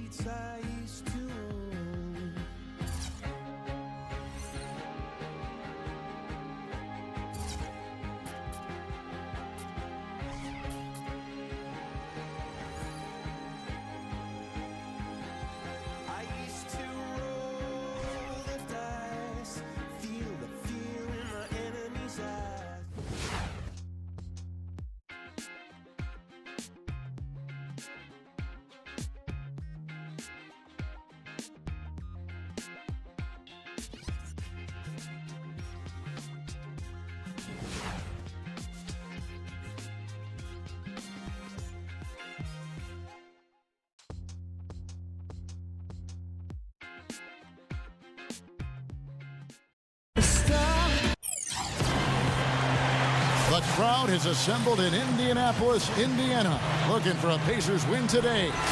And we've got it for you right here on 2K Sports. A quick check of our starting lineups. State Farm shows who will hit the floor first. And guys, taking a look at Paul George, what will we see from him? Well, he's an exciting young player. Almost 6'10", great athleticism, length, dynamic finisher at the rim, and he can guard multiple positions defensively. And you know what, Steve? His growth defensively has been just as impressive. He uses that length to great advantage, contesting shots and coming away with deflections and steals. Looking at Toronto, they took the win in their last game against the Jazz. And there wasn't much question as to how that game was going to turn out. They absolutely put the hammer down on them. They took advantage of an opposing defense that looked completely out of sorts in that game, guys. Yeah, they didn't come up against much resistance at all. I mean, they had success with pretty much whatever they tried. Major glass eating that time, fellas. That's just the kind of aggressive basketball he's known for. Yeah, it seems like we see that play from him almost every night. An offensive board that ends with a slam. Well, you talk about the teams that are on the rise in the East, and you have to take a good, strong look at what the Pacers have done. A big reason for their resurgence is how well they play in the Eastern Conference, but also they've got some young, talented players that continue to get better. A moment to check in with Doris Burke. Doris? Well, I had a chance to talk with head coach Frank Vogel, and he said a big factor in this game will be how well they're able to handle Kyle Lowry. He admitted being a fan of his game, saying he's a tough athletic guard who really competes. Defense, rebounding, attack the paint, he'll take it to you. We've got to be ready to match his motor and his aggressiveness. Kevin, are they up to it? And thank you, Doris. Thinking of the Pacers, you know, Steve, you don't end up as the third seed in your conference unless you're beating your peers. Yeah, 29 wins for them against the other Eastern Conference teams, and they've made it clear they're going to be a force for the foreseeable future. They've got a really nice, strong young roster. Well, it was a struggle last year for the Raptors against the rest of the Eastern Conference, and that's something that they have to improve upon. I mean, if you're going to be a factor in your own conference, you've got to start beating the teams that you play on a more regular basis. And 15-33 for the Raptors against the East last year. Third worst in conference record in the East, Clark, and that is not a good mark. No, it isn't, and they had to deal with some injuries, but they also have to be able to put up more wins than they did, or I think they'll continue to be fighting for a spot in the bottom of the standings in the East. Protect your home court. That's the first step in becoming a playoff team. Now Augustine, following the miss by Kyle Lowry from deep, fires from 18, and Granger with the basket on the assist by Augustine. Granger's got his first points in this one. They really want to find that igniter here. Yeah, that's right. Kevin, the offense has basically been running in place. They got to get going. Now here's DeRozan. Boy, he was something else against Utah. Just 5 on the clock. Here's Lowry. It's Lowry again missing. Last outing for Indiana. They won that game against the Washington Wizards. And with the type of defense they played that day, they were able to cause a lot of mistakes, Clark. And you know exactly what that means. I mean, causing a lot of mistakes means cashing in on those turnovers. Here's Lowry. Nails the runner. And a little over 2.5 minutes gone here in the first. How about Kyle Lowry quietly becoming an elite point guard after starting his career backing up Mike Conley in Memphis? He's really emerged as an all-star caliber floor general, playing awfully well. That's a defensive let-up right there. I mean, they've got to close down on him quicker when he's in three-point range. And that one's good. Lowry's got his second bucket. You know, it's a plus to get good looks in the paint. And when you can get them, you got to score them. And when you talk about Kyle Lowry, such a well-rounded player, he gives you points, and Clark, he gives you assists and rebounds. He gives you steals. Yeah, he's a nightly triple-double threat waiting to happen, Kevin. I mean, underrated as a player, tenacious, and if there's ever a guy that epitomized cock diesel, it's Kyle Lowry. Indiana leading. It's game number 2 of the season versus the Raptors for them.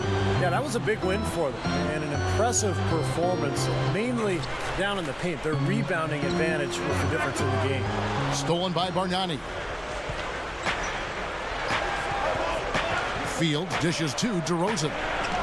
And he hits it to tie the game up. He's a guy that'll take it right into the teeth of the defense. A lot of his points come from inside of 5 feet. So the Pacers call timeout, their first of the game. Steve mentioned the huge discrepancy on the glass, Clark, in their win the last time out there. And guys, if those rebounding numbers are anywhere close to the same today, I think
the result will be exactly the same as well.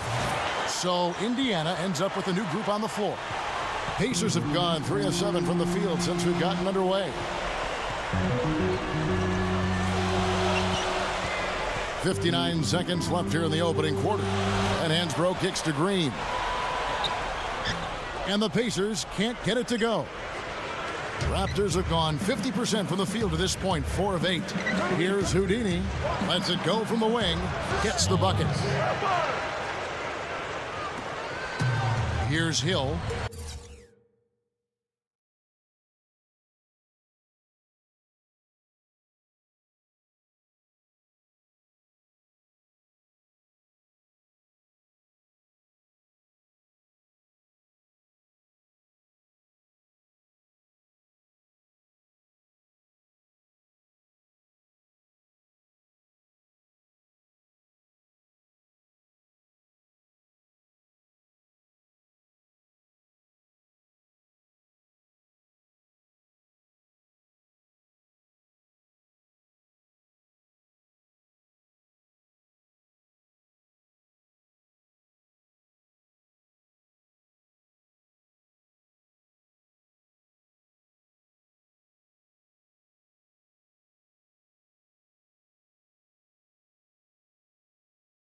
$11 points for him in that last game against Washington.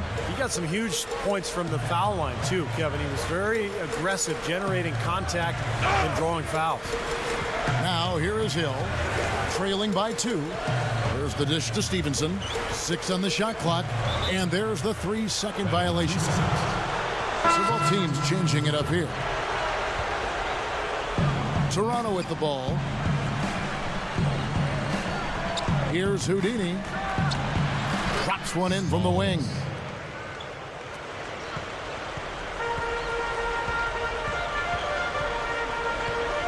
And here's George, who's coming off a 13-point game against Washington. And how about his defense?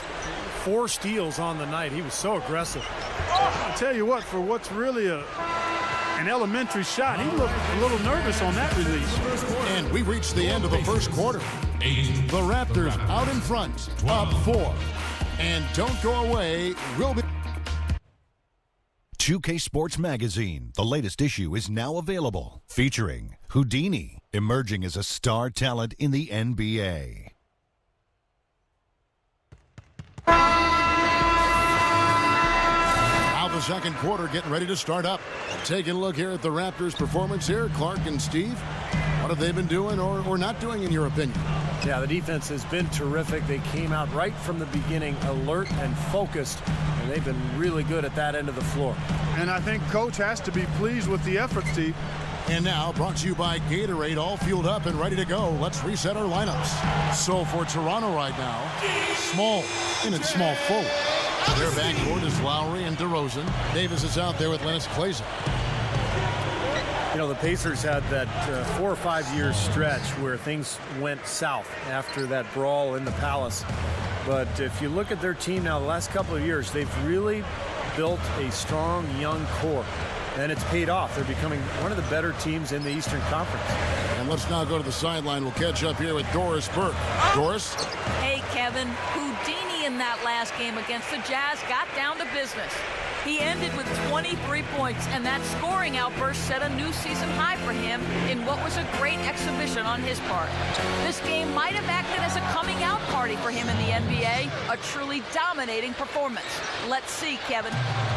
Well, thank you, Doris. Clark, what a game he's had. I loved it. I mean, passion, intensity, focus, right on top of things. These are the games when you know you're feeling it and flowing nicely. And when you have that, when you know it's there, you've got to attack. And that's exactly what he did. He took advantage of the circumstances and really came through with a phenomenal performance. Looking at who's out there now for the Pacers. Roy Hibbert's checked in for Plumlee. West comes in for Jeff Pendergraft. Green's checked in for George. And George Hill's subbed in for Augustine. Here's Smalls, offline with his 3. And Steve, you're right about Clark. If you're a Pacer fan, you have to like the direction this team is headed. A lot of talent, Clark, in a lot of spots. Well, keeping all that talent will be a concern at some point, but right now they are young and have depth, so you can't ask for much more if you're a fan of the team. A lot of promise looking ahead. With the shot, that falls. Nice speed this time from Jose Calderon. Houdini's got 7 points for the quarter. Outside Hill. Hill gets a screen from West. Hill kicks to Granger. Clock at 6. The shot from the low post is good. Granger's got 9. I saw just a little bit of daylight, went right to the rim. The Raptors have gone 3 of 4 from the floor here in the second quarter. You know, Danny Granger's a guy who gets plenty of recognition for his scoring ability, but I think he brings so much more to the table than that.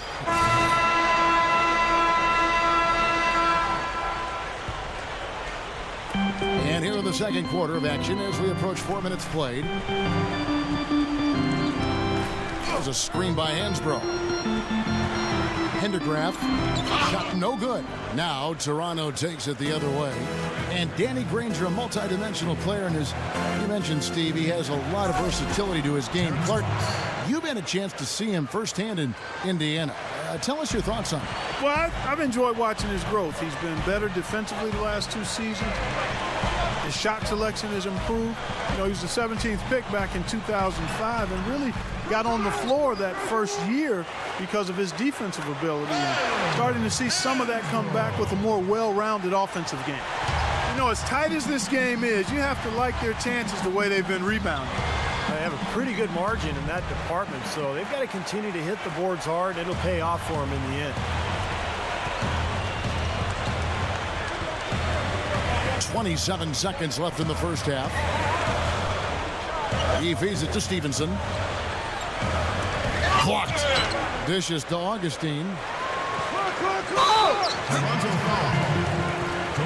The Pacers shooting their 3rd and 4th free throw shots of the night. Well, pretty good numbers for this club a year ago, Kevin.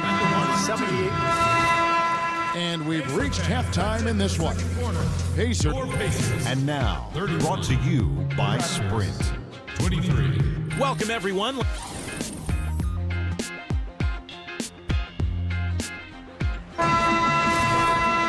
right, the second half.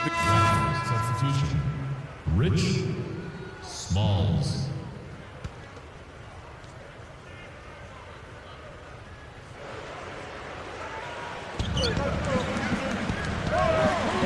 George against Fields. And the pass to Lowry. Bargnani. Over West. Here's Lowry. Can't get it to go. He's always going to have a difficult time finishing when the defense is in his face like that. The front line, Danny Granger, David West, and Roy Hibbert. DJ Augustine out there with Paul George. That's the Pacers 5.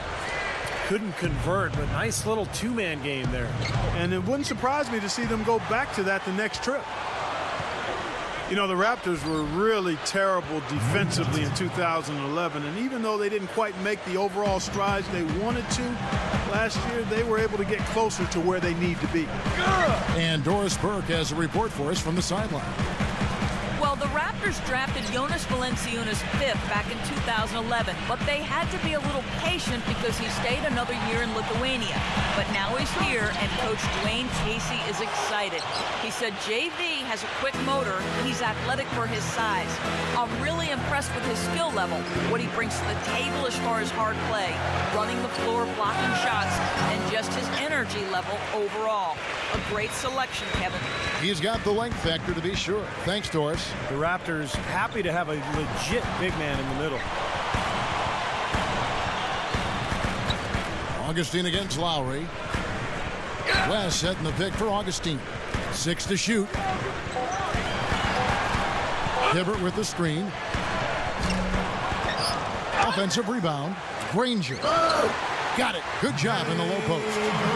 Granger's got 18 points.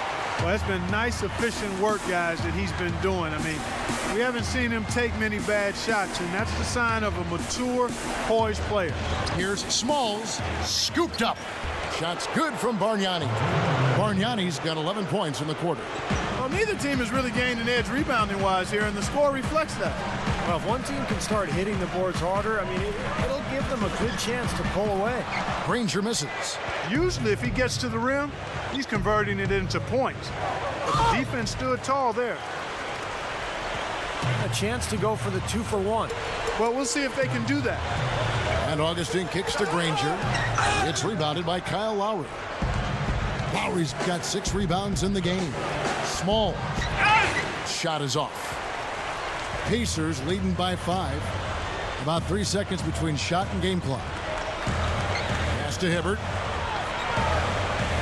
The basket is good. The assist from Augustine. Augustine's got 5 assists tonight. Here's Houdini. Fires the 3. No luck. Outside, George. From the arc. And he beat the buzzer, but it's no good. And as we end the third quarter, a great game. Both teams playing well. It's the Pacers up 7. And we'll have the start of the fourth quarter for you as soon as we get back from this short break.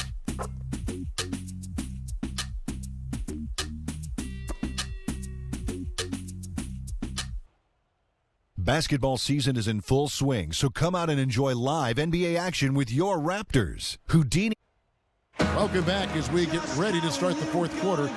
Who's at the Sprite uncontainable game in this one? Well, let's send it out to our Doris. Doris? Hey, Kevin. Danny Granger has had an uncontainable game in this one. What an A new group in now for the Raptors. Amir Johnson's checked in for Valanciunas. Houdini comes in for Bargnani. Landry Fields checking in for Jose Calderon. And it's Lowry in for John Lucas. Lowry kicks to Johnson. DeRozan guarded by Green. And it's Lowry penetrating. DeRozan over Green. And DeMar DeRozan the bucket on the assist by Lowry. Lowry's got 3 assists now in this one. So for Toronto right now, their backcourt is Lowry and DeRozan. Amir Johnson is out there with Houdini, and it's Fields in at the 3 spot. Ball's knocked loose. It's stolen by Johnson. Fields the pass to DeRozan, and that one's good. And the Raptors lead by 1. That's turning good defense into quick offense, Clark. And that's the way to operate. Get up the court quickly. Don't waste any time. Whenever you have a chance to go fast. Augustine with it. Green left side. Kicks it to West. Fades and shoots. And the shot clock expires. 24-second violation. Look now at the Raptors' upcoming schedule. They'll be off to Boston for a meeting with the Celtics after this one. That'll be the second of this 2-game road trip. Here's Houdini.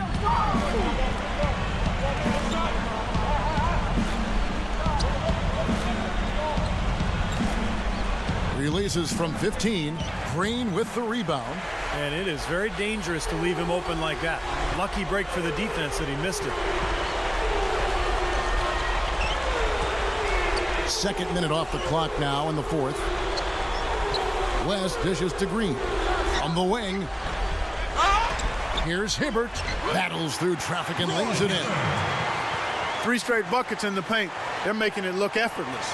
Well, speaking of effortless, you'd like to see a little more out of the defense. So how about trying, guys? Lowry kicks to DeRozan. That falls. Nice feed that time from Kyle Lowry. DeRozan's got 13 points in the second half. Lowry against Augustine. Just over 2.5 minutes played now here in the final quarter of regulation. Here's Granger. The basket is good. The assist from Augustine. Augustine's got 6 assists now in the game. Here's Houdini. Trying his luck deep. Green with the rebound. 2 minutes. Green's got his 3rd rebound on the night. The Pacers have gone 3 of 5 here in the fourth quarter. Pretty good numbers coming out of the break. The drive by Granger. Shoots over DeRozan. Here's West. Tries again. It's hauled in by the Raptors. DeRozan's got his 4th rebound with that last one here tonight. He's trying to shoot his way out of it, guys, and as long as they're in the lead, he's going to continue to try to find his rhythm. Johnson. Outside for Lowry. Here's Houdini. And his offensive struggles continue. Augustine against DeRozan.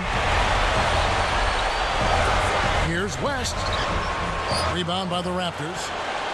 Johnson's got 3 rebounds so far in the game. Here's Fields. Misses from short range. That was a layup.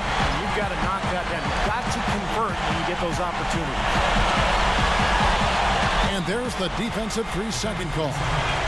You know, Augustine is only 6 feet tall. He's not a blinding athlete, but he's an excellent ball handler, good jump shooter, and he's got a nice feel for the game.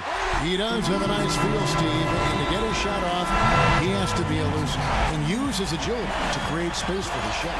You know, in a tight game like this, a technical foul can be a killer, and he made sure he took advantage of that opportunity at the line. The Pacers making a switch here. George is checked in. Bargnani is checked in for the Raptors. Let's find out what Doris Burke has for us. Kevin, I was able to hear the advice Frank Vogel gave to his team during that last break. So a close game sees Indiana take this one. Clark. 93. The Raptors, 95.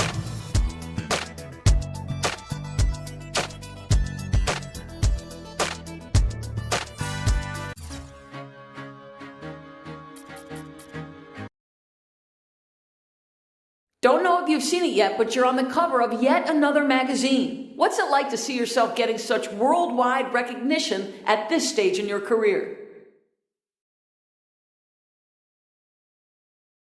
It's a real honor, man. I've been dreaming about playing in the NBA and being on magazine covers since I was a little kid. And now to see myself on another one is pretty amazing. It's the kind of thing I can look back on one day and be proud of, that's for sure. For now, I'll enjoy it some, but I can't let myself get too caught up in that kind of thing, you feel me? The team and this season are way too important for that.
I got a million ways to get it. Choose one. Hey, bring it back. That's how we get money and make it stack. On to the next one. On to the next one. On to the next one. On to the next one. On to the next one. On to the next one. Everybody, freeze. Somebody bring me back the money, please.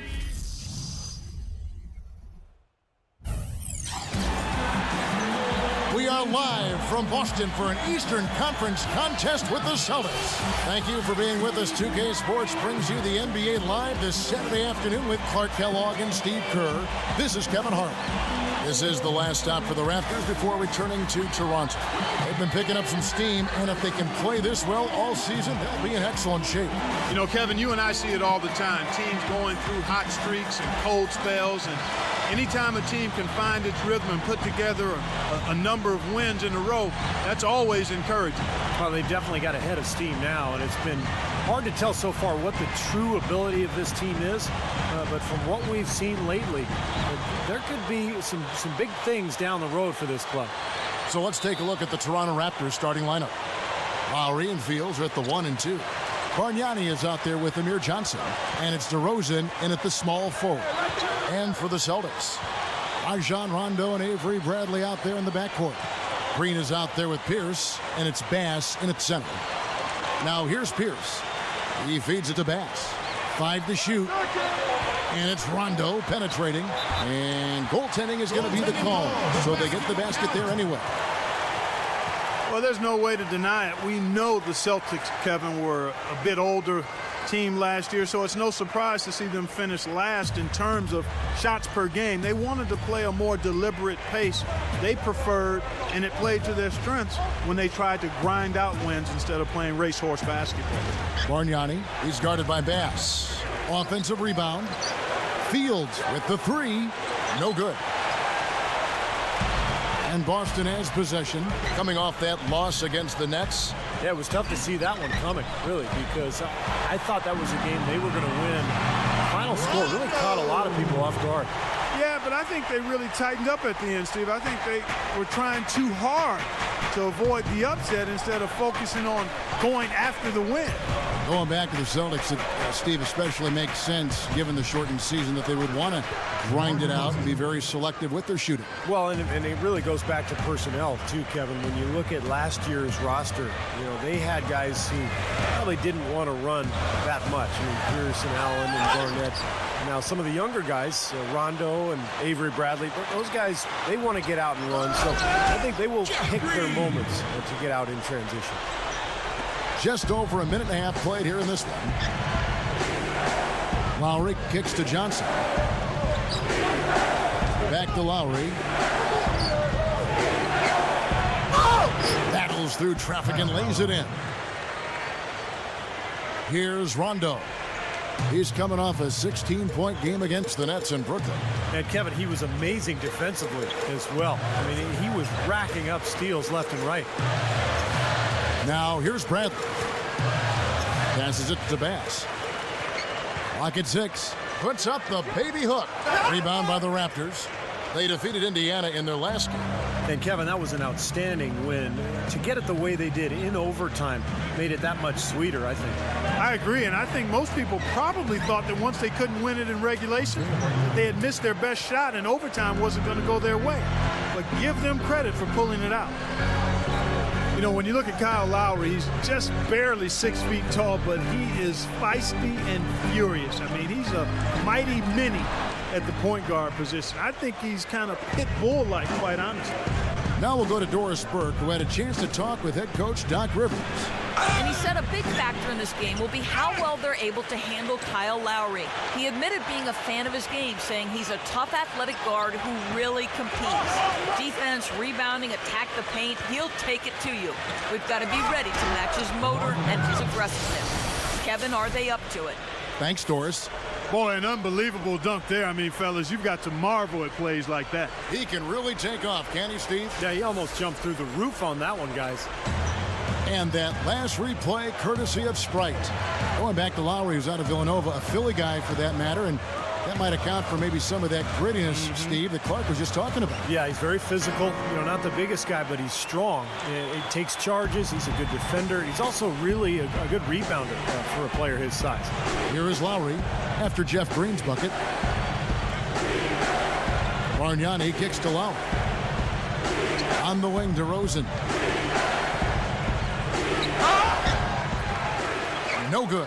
And the Celtics going the other way now. This, their first look at this year's Toronto squad. And I'll tell you what, even though they looked like the better team a year ago, they only managed to split in the season series. Now, here's Bradley. 11 points for him in that last game against the Nets in Brooklyn. Here's Pierce. Again, Pierce missing. Well, I think he had all the space he needed. He just couldn't find the bottom of the net. Lowry drives in. Bargnani. You know what makes it difficult to guard Bargnani is that he's 7 feet tall, but he's got shooting range out to about 25 feet. So the big man on the defense has to stay out with him on the perimeter, and that really opens up the floor for anything you want to do.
do offensively.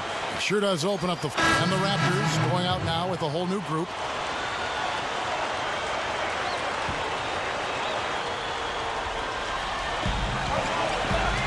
It's stolen by Valanciunas.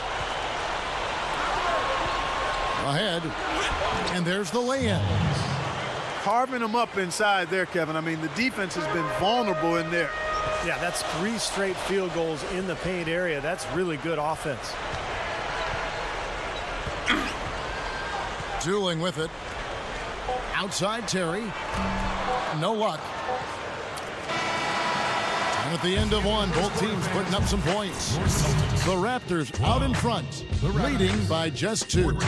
The second quarter coming up. Make sure to pick up a copy of 2K Sports Magazine, featuring Houdini, a breakout talent, making his mark in the NBA. Welcome back, folks. We have a close game here at the start of the second quarter of play. And from what we've seen so far from the Raptors, guys, your thoughts? It's been beautiful basketball to watch, guys. Really sharing and moving the ball. And as a result, they've got a great flow going. Hand in glove, 5 guys working as one. The power of the fist, we call it. They've racked up a bunch of assists. So with Rondo on the bench, here's the 5.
For Doc Rivers right now. They've got Wilcox. Terry is out there with Dooling. Then it's Lee, and it's Sellinger in at the 5 spot. And Dooling kicks to Terry. Terry off the pick from Sellinger. Shot from 6. And it's Terry again missing. Raptors with the lead. They'll be hosting Orlando for the next one. That game is the first and last of their homestand. And for the Magic, that's a game they would really like to take. You look at Doc Rivers, head coach of the Celtics, 6'4", strong point guard in his playing days, drafted out of Marquette as the first pick in the second round by the Atlanta Hawks, and still holds the franchise record for assists. Beyond the arc. And it's Terry again missing. Raptors leading by 4. Ross dishes to Lucas. Quarter number 2 with just over a minute gone. Here's Smalls and count the bucket. And that reminds me, did either of you guys see him in that last press conference? I saw him, Kevin, and I thought it was interesting. He talked about what an honor it was to get that type of recognition. Talked about how he's dreamt about playing in the NBA and being on magazine covers since he was a little kid. But he doesn't want it to change his focus, and it's easy to do. Once you start feeling pretty happy about the way things are going, maybe you forget about the effort that it took to get there in the first place. I think his approach is a good way to keep it, in the right perspective. And let's now go to the sideline. We'll catch up here with Doris Burke. Doris? He ended with 11 points, and it's unfortunately become less of a surprise as he's been at a low point for a while. These are things everyone must work through. Coach is certainly hoping it turns around here, guys. Doris, thanks. And Clark, we all know he wants to come out here and move on. And you have to, Kevin. I mean, last game was last game. You got to forget about it. Tonight's a whole nother story. And we'll be watching how he approaches it. That's one of the biggest things in the NBA. 82 games, you're going to have some bad ones. So how you respond to adversity really defines you as a player. Collins passes to Dooley. They set the pick. Just 5 to shoot. And it's out of bounds.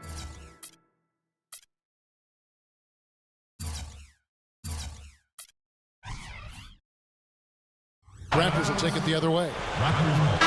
The Atlantic Division over.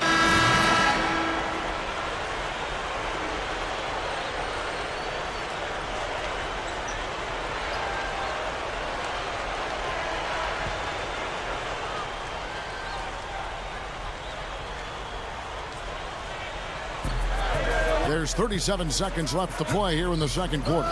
The lead now in single digits. Lee's got 4 points now in the quarter. Back to the Raptors, even though they finished second to last in the division. They were 7-8 against other teams, Steve. Well, I guess when you look at the division as a whole, really was not very strong. And I think that's why that number for Toronto was a respectable, just one game under 500. This year will be a little tougher. The division's getting stronger, and we'll see how they fare. Terry outside. Back to Rondo. On the wing, Terry releases the wing jumper off target. And so that brings the first half to a close. Raptors lead by 11. 26. Folks, stick around here at halftime for the halftime show with Damon Bruce for all the highlights from our first half. And now, brought to you by Sprint. Saturday.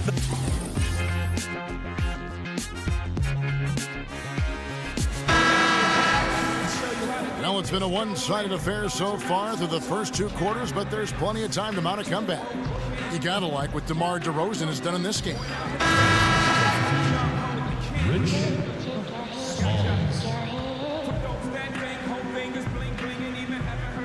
Celtics trail by 9. So for Toronto right now, inside at the 4 and 5, Bargnani and Amir Johnson. Lowry and Fields are at the 1 and 2. And it's Houdini at the 3. And that one's good. He got one step ahead of the defense on that one. Excellent job. Just under 2.5 minutes into the third quarter now. And there's the pass to Bargnani. It's good from long range. Bargnani's got 11 points. And how much do you love to see the big fella knocking down that 3 there, guys?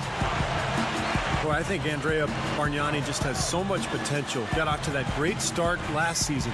Showed a ton of progress, but then a calf injury caused him to miss some time. Put a little damper on his improvement. He just has not been a viable option for them this quarter. Now the feed to Johnson. Here's Houdini. Shot clock at 6. Bargnani a screen on Green. Here's Smalls. Pierce with the rebound. And you know, guys, for Bargnani last season, as you mentioned, kind of a mixed bag. You know, he missed more than half of the season, yet when he did play, he was as productive as ever in terms of upping his rebounding and assist totals. So we'll kind of see what he does this year. I think he's got high expectations, and so does his team. Now it's sent it to Doris from the sideline.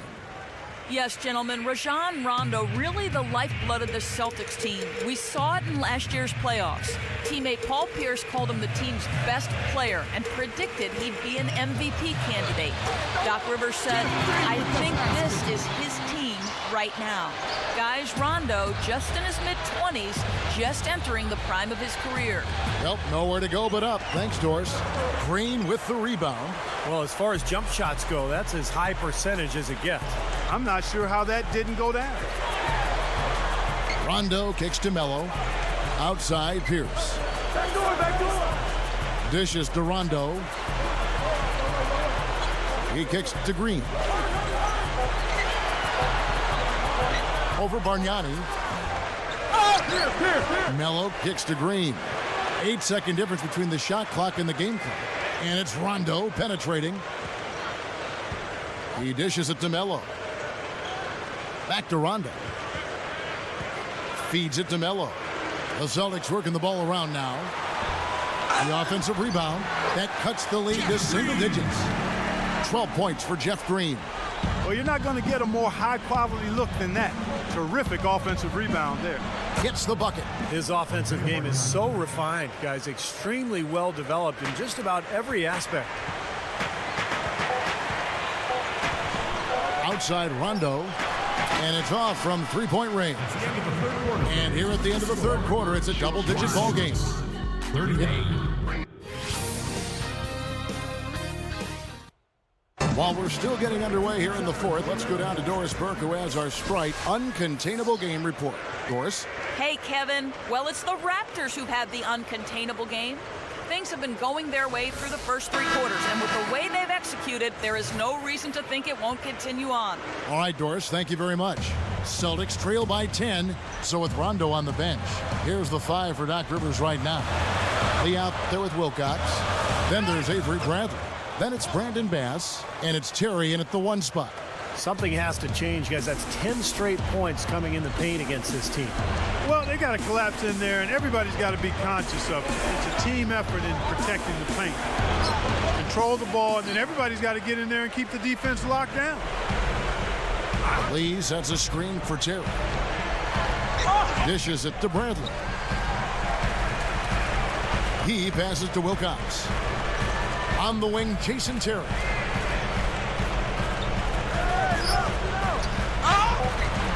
And he lays it straight in. Offensively, just hammering away in the paint. And that's 10 straight points inside, too. Here's Houdini. That falls. Nice feed this time from Jose Calderon. And the Raptors lead by 8.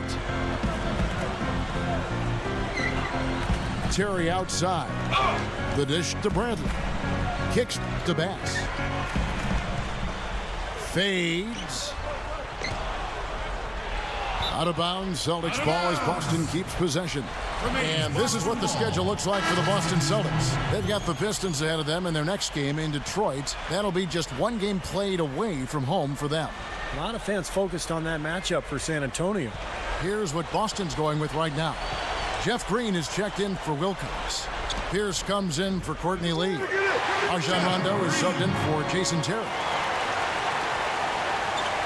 Just over a minute and a half played here in the fourth. Pass to Bargnani. Over Bass. And that's good from Bargnani on the assist by Lowry. And now 6 of their last 10 points from mid-range. Yeah, jump shot really serving these guys pretty well. And Bass kicks to Bradley. He feeds it to Pierce. Looking to get it going. Here's Rondo. Nice second effort. Good job staying with it.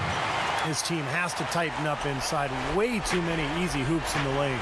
Yep, that's 5 straight buckets they've given up from the key now, and it's hurting them. Here's Smalls. And not a good shot for him. They can get better looks than that. And now the fast break. Rondo with the ball. Bradley dishes to Pierce. And so he earns a trip to the line. Official saw the contact, and he'll shoot two. Shooting for Boston, The first one falls. Andrew Fields checking in for DeMar DeRozan. And so Bass nails both of them. We're in the fourth quarter here, just under 2.5 minutes gone. Here's Houdini. Knocked away. Here's Rondo. Passes it to Pierce. And the call will go against Houdini. That is his first foul of the game. And I think Doris Burke has something for us right now. Doris? Kevin, Doc Rivers was just addressing the plan with his team. He told the squad, now is the time when we turn it on and leave them in the rear view mirror. It won't be easy, but guys, I know we can put them away. Let's see if they can deliver, Kevin. He's been doing a nice job taking care of the ball. Not many miscues from him in this one. That's his only turnover. Bargnani gets it to go. Bargnani's got 9 points here in the second half. Points in the paint have been the main course, or main entree, if you will. They just keep pounding it inside. Well, they're seeing no resistance defensively in the paint area, so the defense has got to be tougher. And the basket by Pierce. It's 4 straight field goals coming inside the paint. Boy, they're taking it right to him, Steve, and the defense has really been way too passive for my liking. Here's Smalls. A rebound by the Celtics. Green's got his 5th rebound in this one. Shooting-wise, he's having a tough quarter. I mean, he just seems to have gone cold. Can't find the basket. Bradley passes to Pierce. Inside. And Bass kicks to Pierce. On the clock. It's over Fields. It's good from Paul Pierce on the assist by Bass. And the crowd roaring to life. That was a huge shot. And they're just about dancing in the aisles now. What an eruption in this building. DeMar DeRozan. He's checked in for the Raptors. They've stepped up their three-point shooting game in the second half. They're letting it fly out there with reckless abandon. Now they're feeling confident, and they're in a good flow offensively, so why not just keep firing from out there? Here's Green. Buries it down low. Green's got 10 points here in the second half. Guys, he's really shot the ball well. It's definitely not his fault they find themselves trailing in this one. Lowry. Here's Houdini. Second shot opportunity. It's rebounded by Rondo. I thought he'd make that one. That's his range, and the defense nowhere to be seen. Here's Pierce. Again, Pierce missing. And there's the foul. It's on Brandon Bass. That's his 3rd foul of the game. The Raptors are gone. 4 of 10 here in the final period. Not the time to go cold.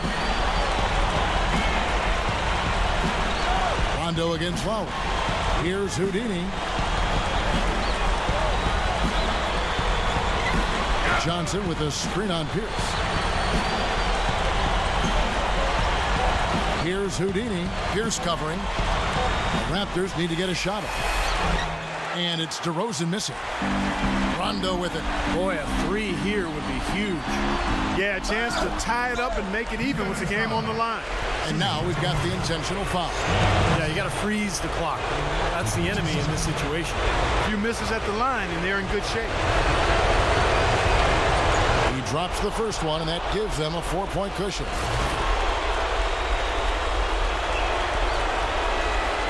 Second one is good. Getting both at the line, and it's a 5-point game. Yeah, big-time free throws there. You can put this one in the books. 9 seconds left in the 4th. Here's Bass. It's in!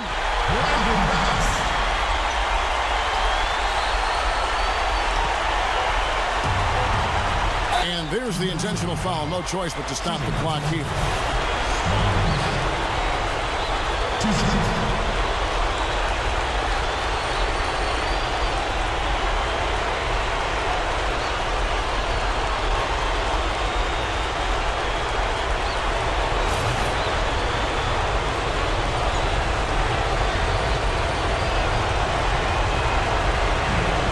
It's the first, and that gives them a 4-point cushion.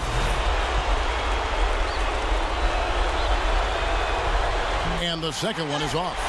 Throws it from deep. off target with that shot. And so the big win by Toronto in a tight game. Clark, it was anybody's game right to the very end. Yeah, it was. The coaching. 16.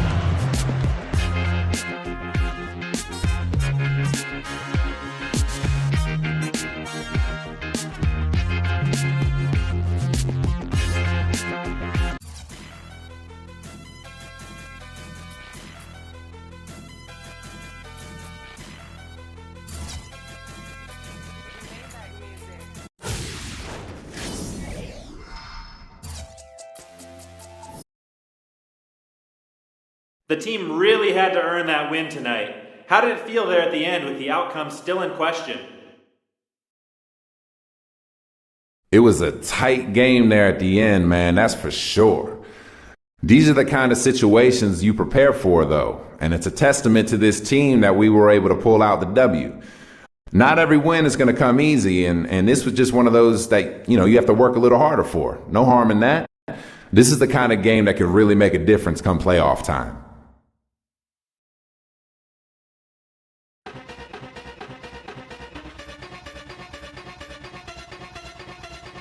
Up and smoke a L, yeah, I light to the sky.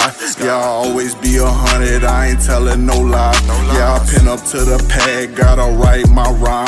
Yeah, I'm hitting on the weed, I'm getting high.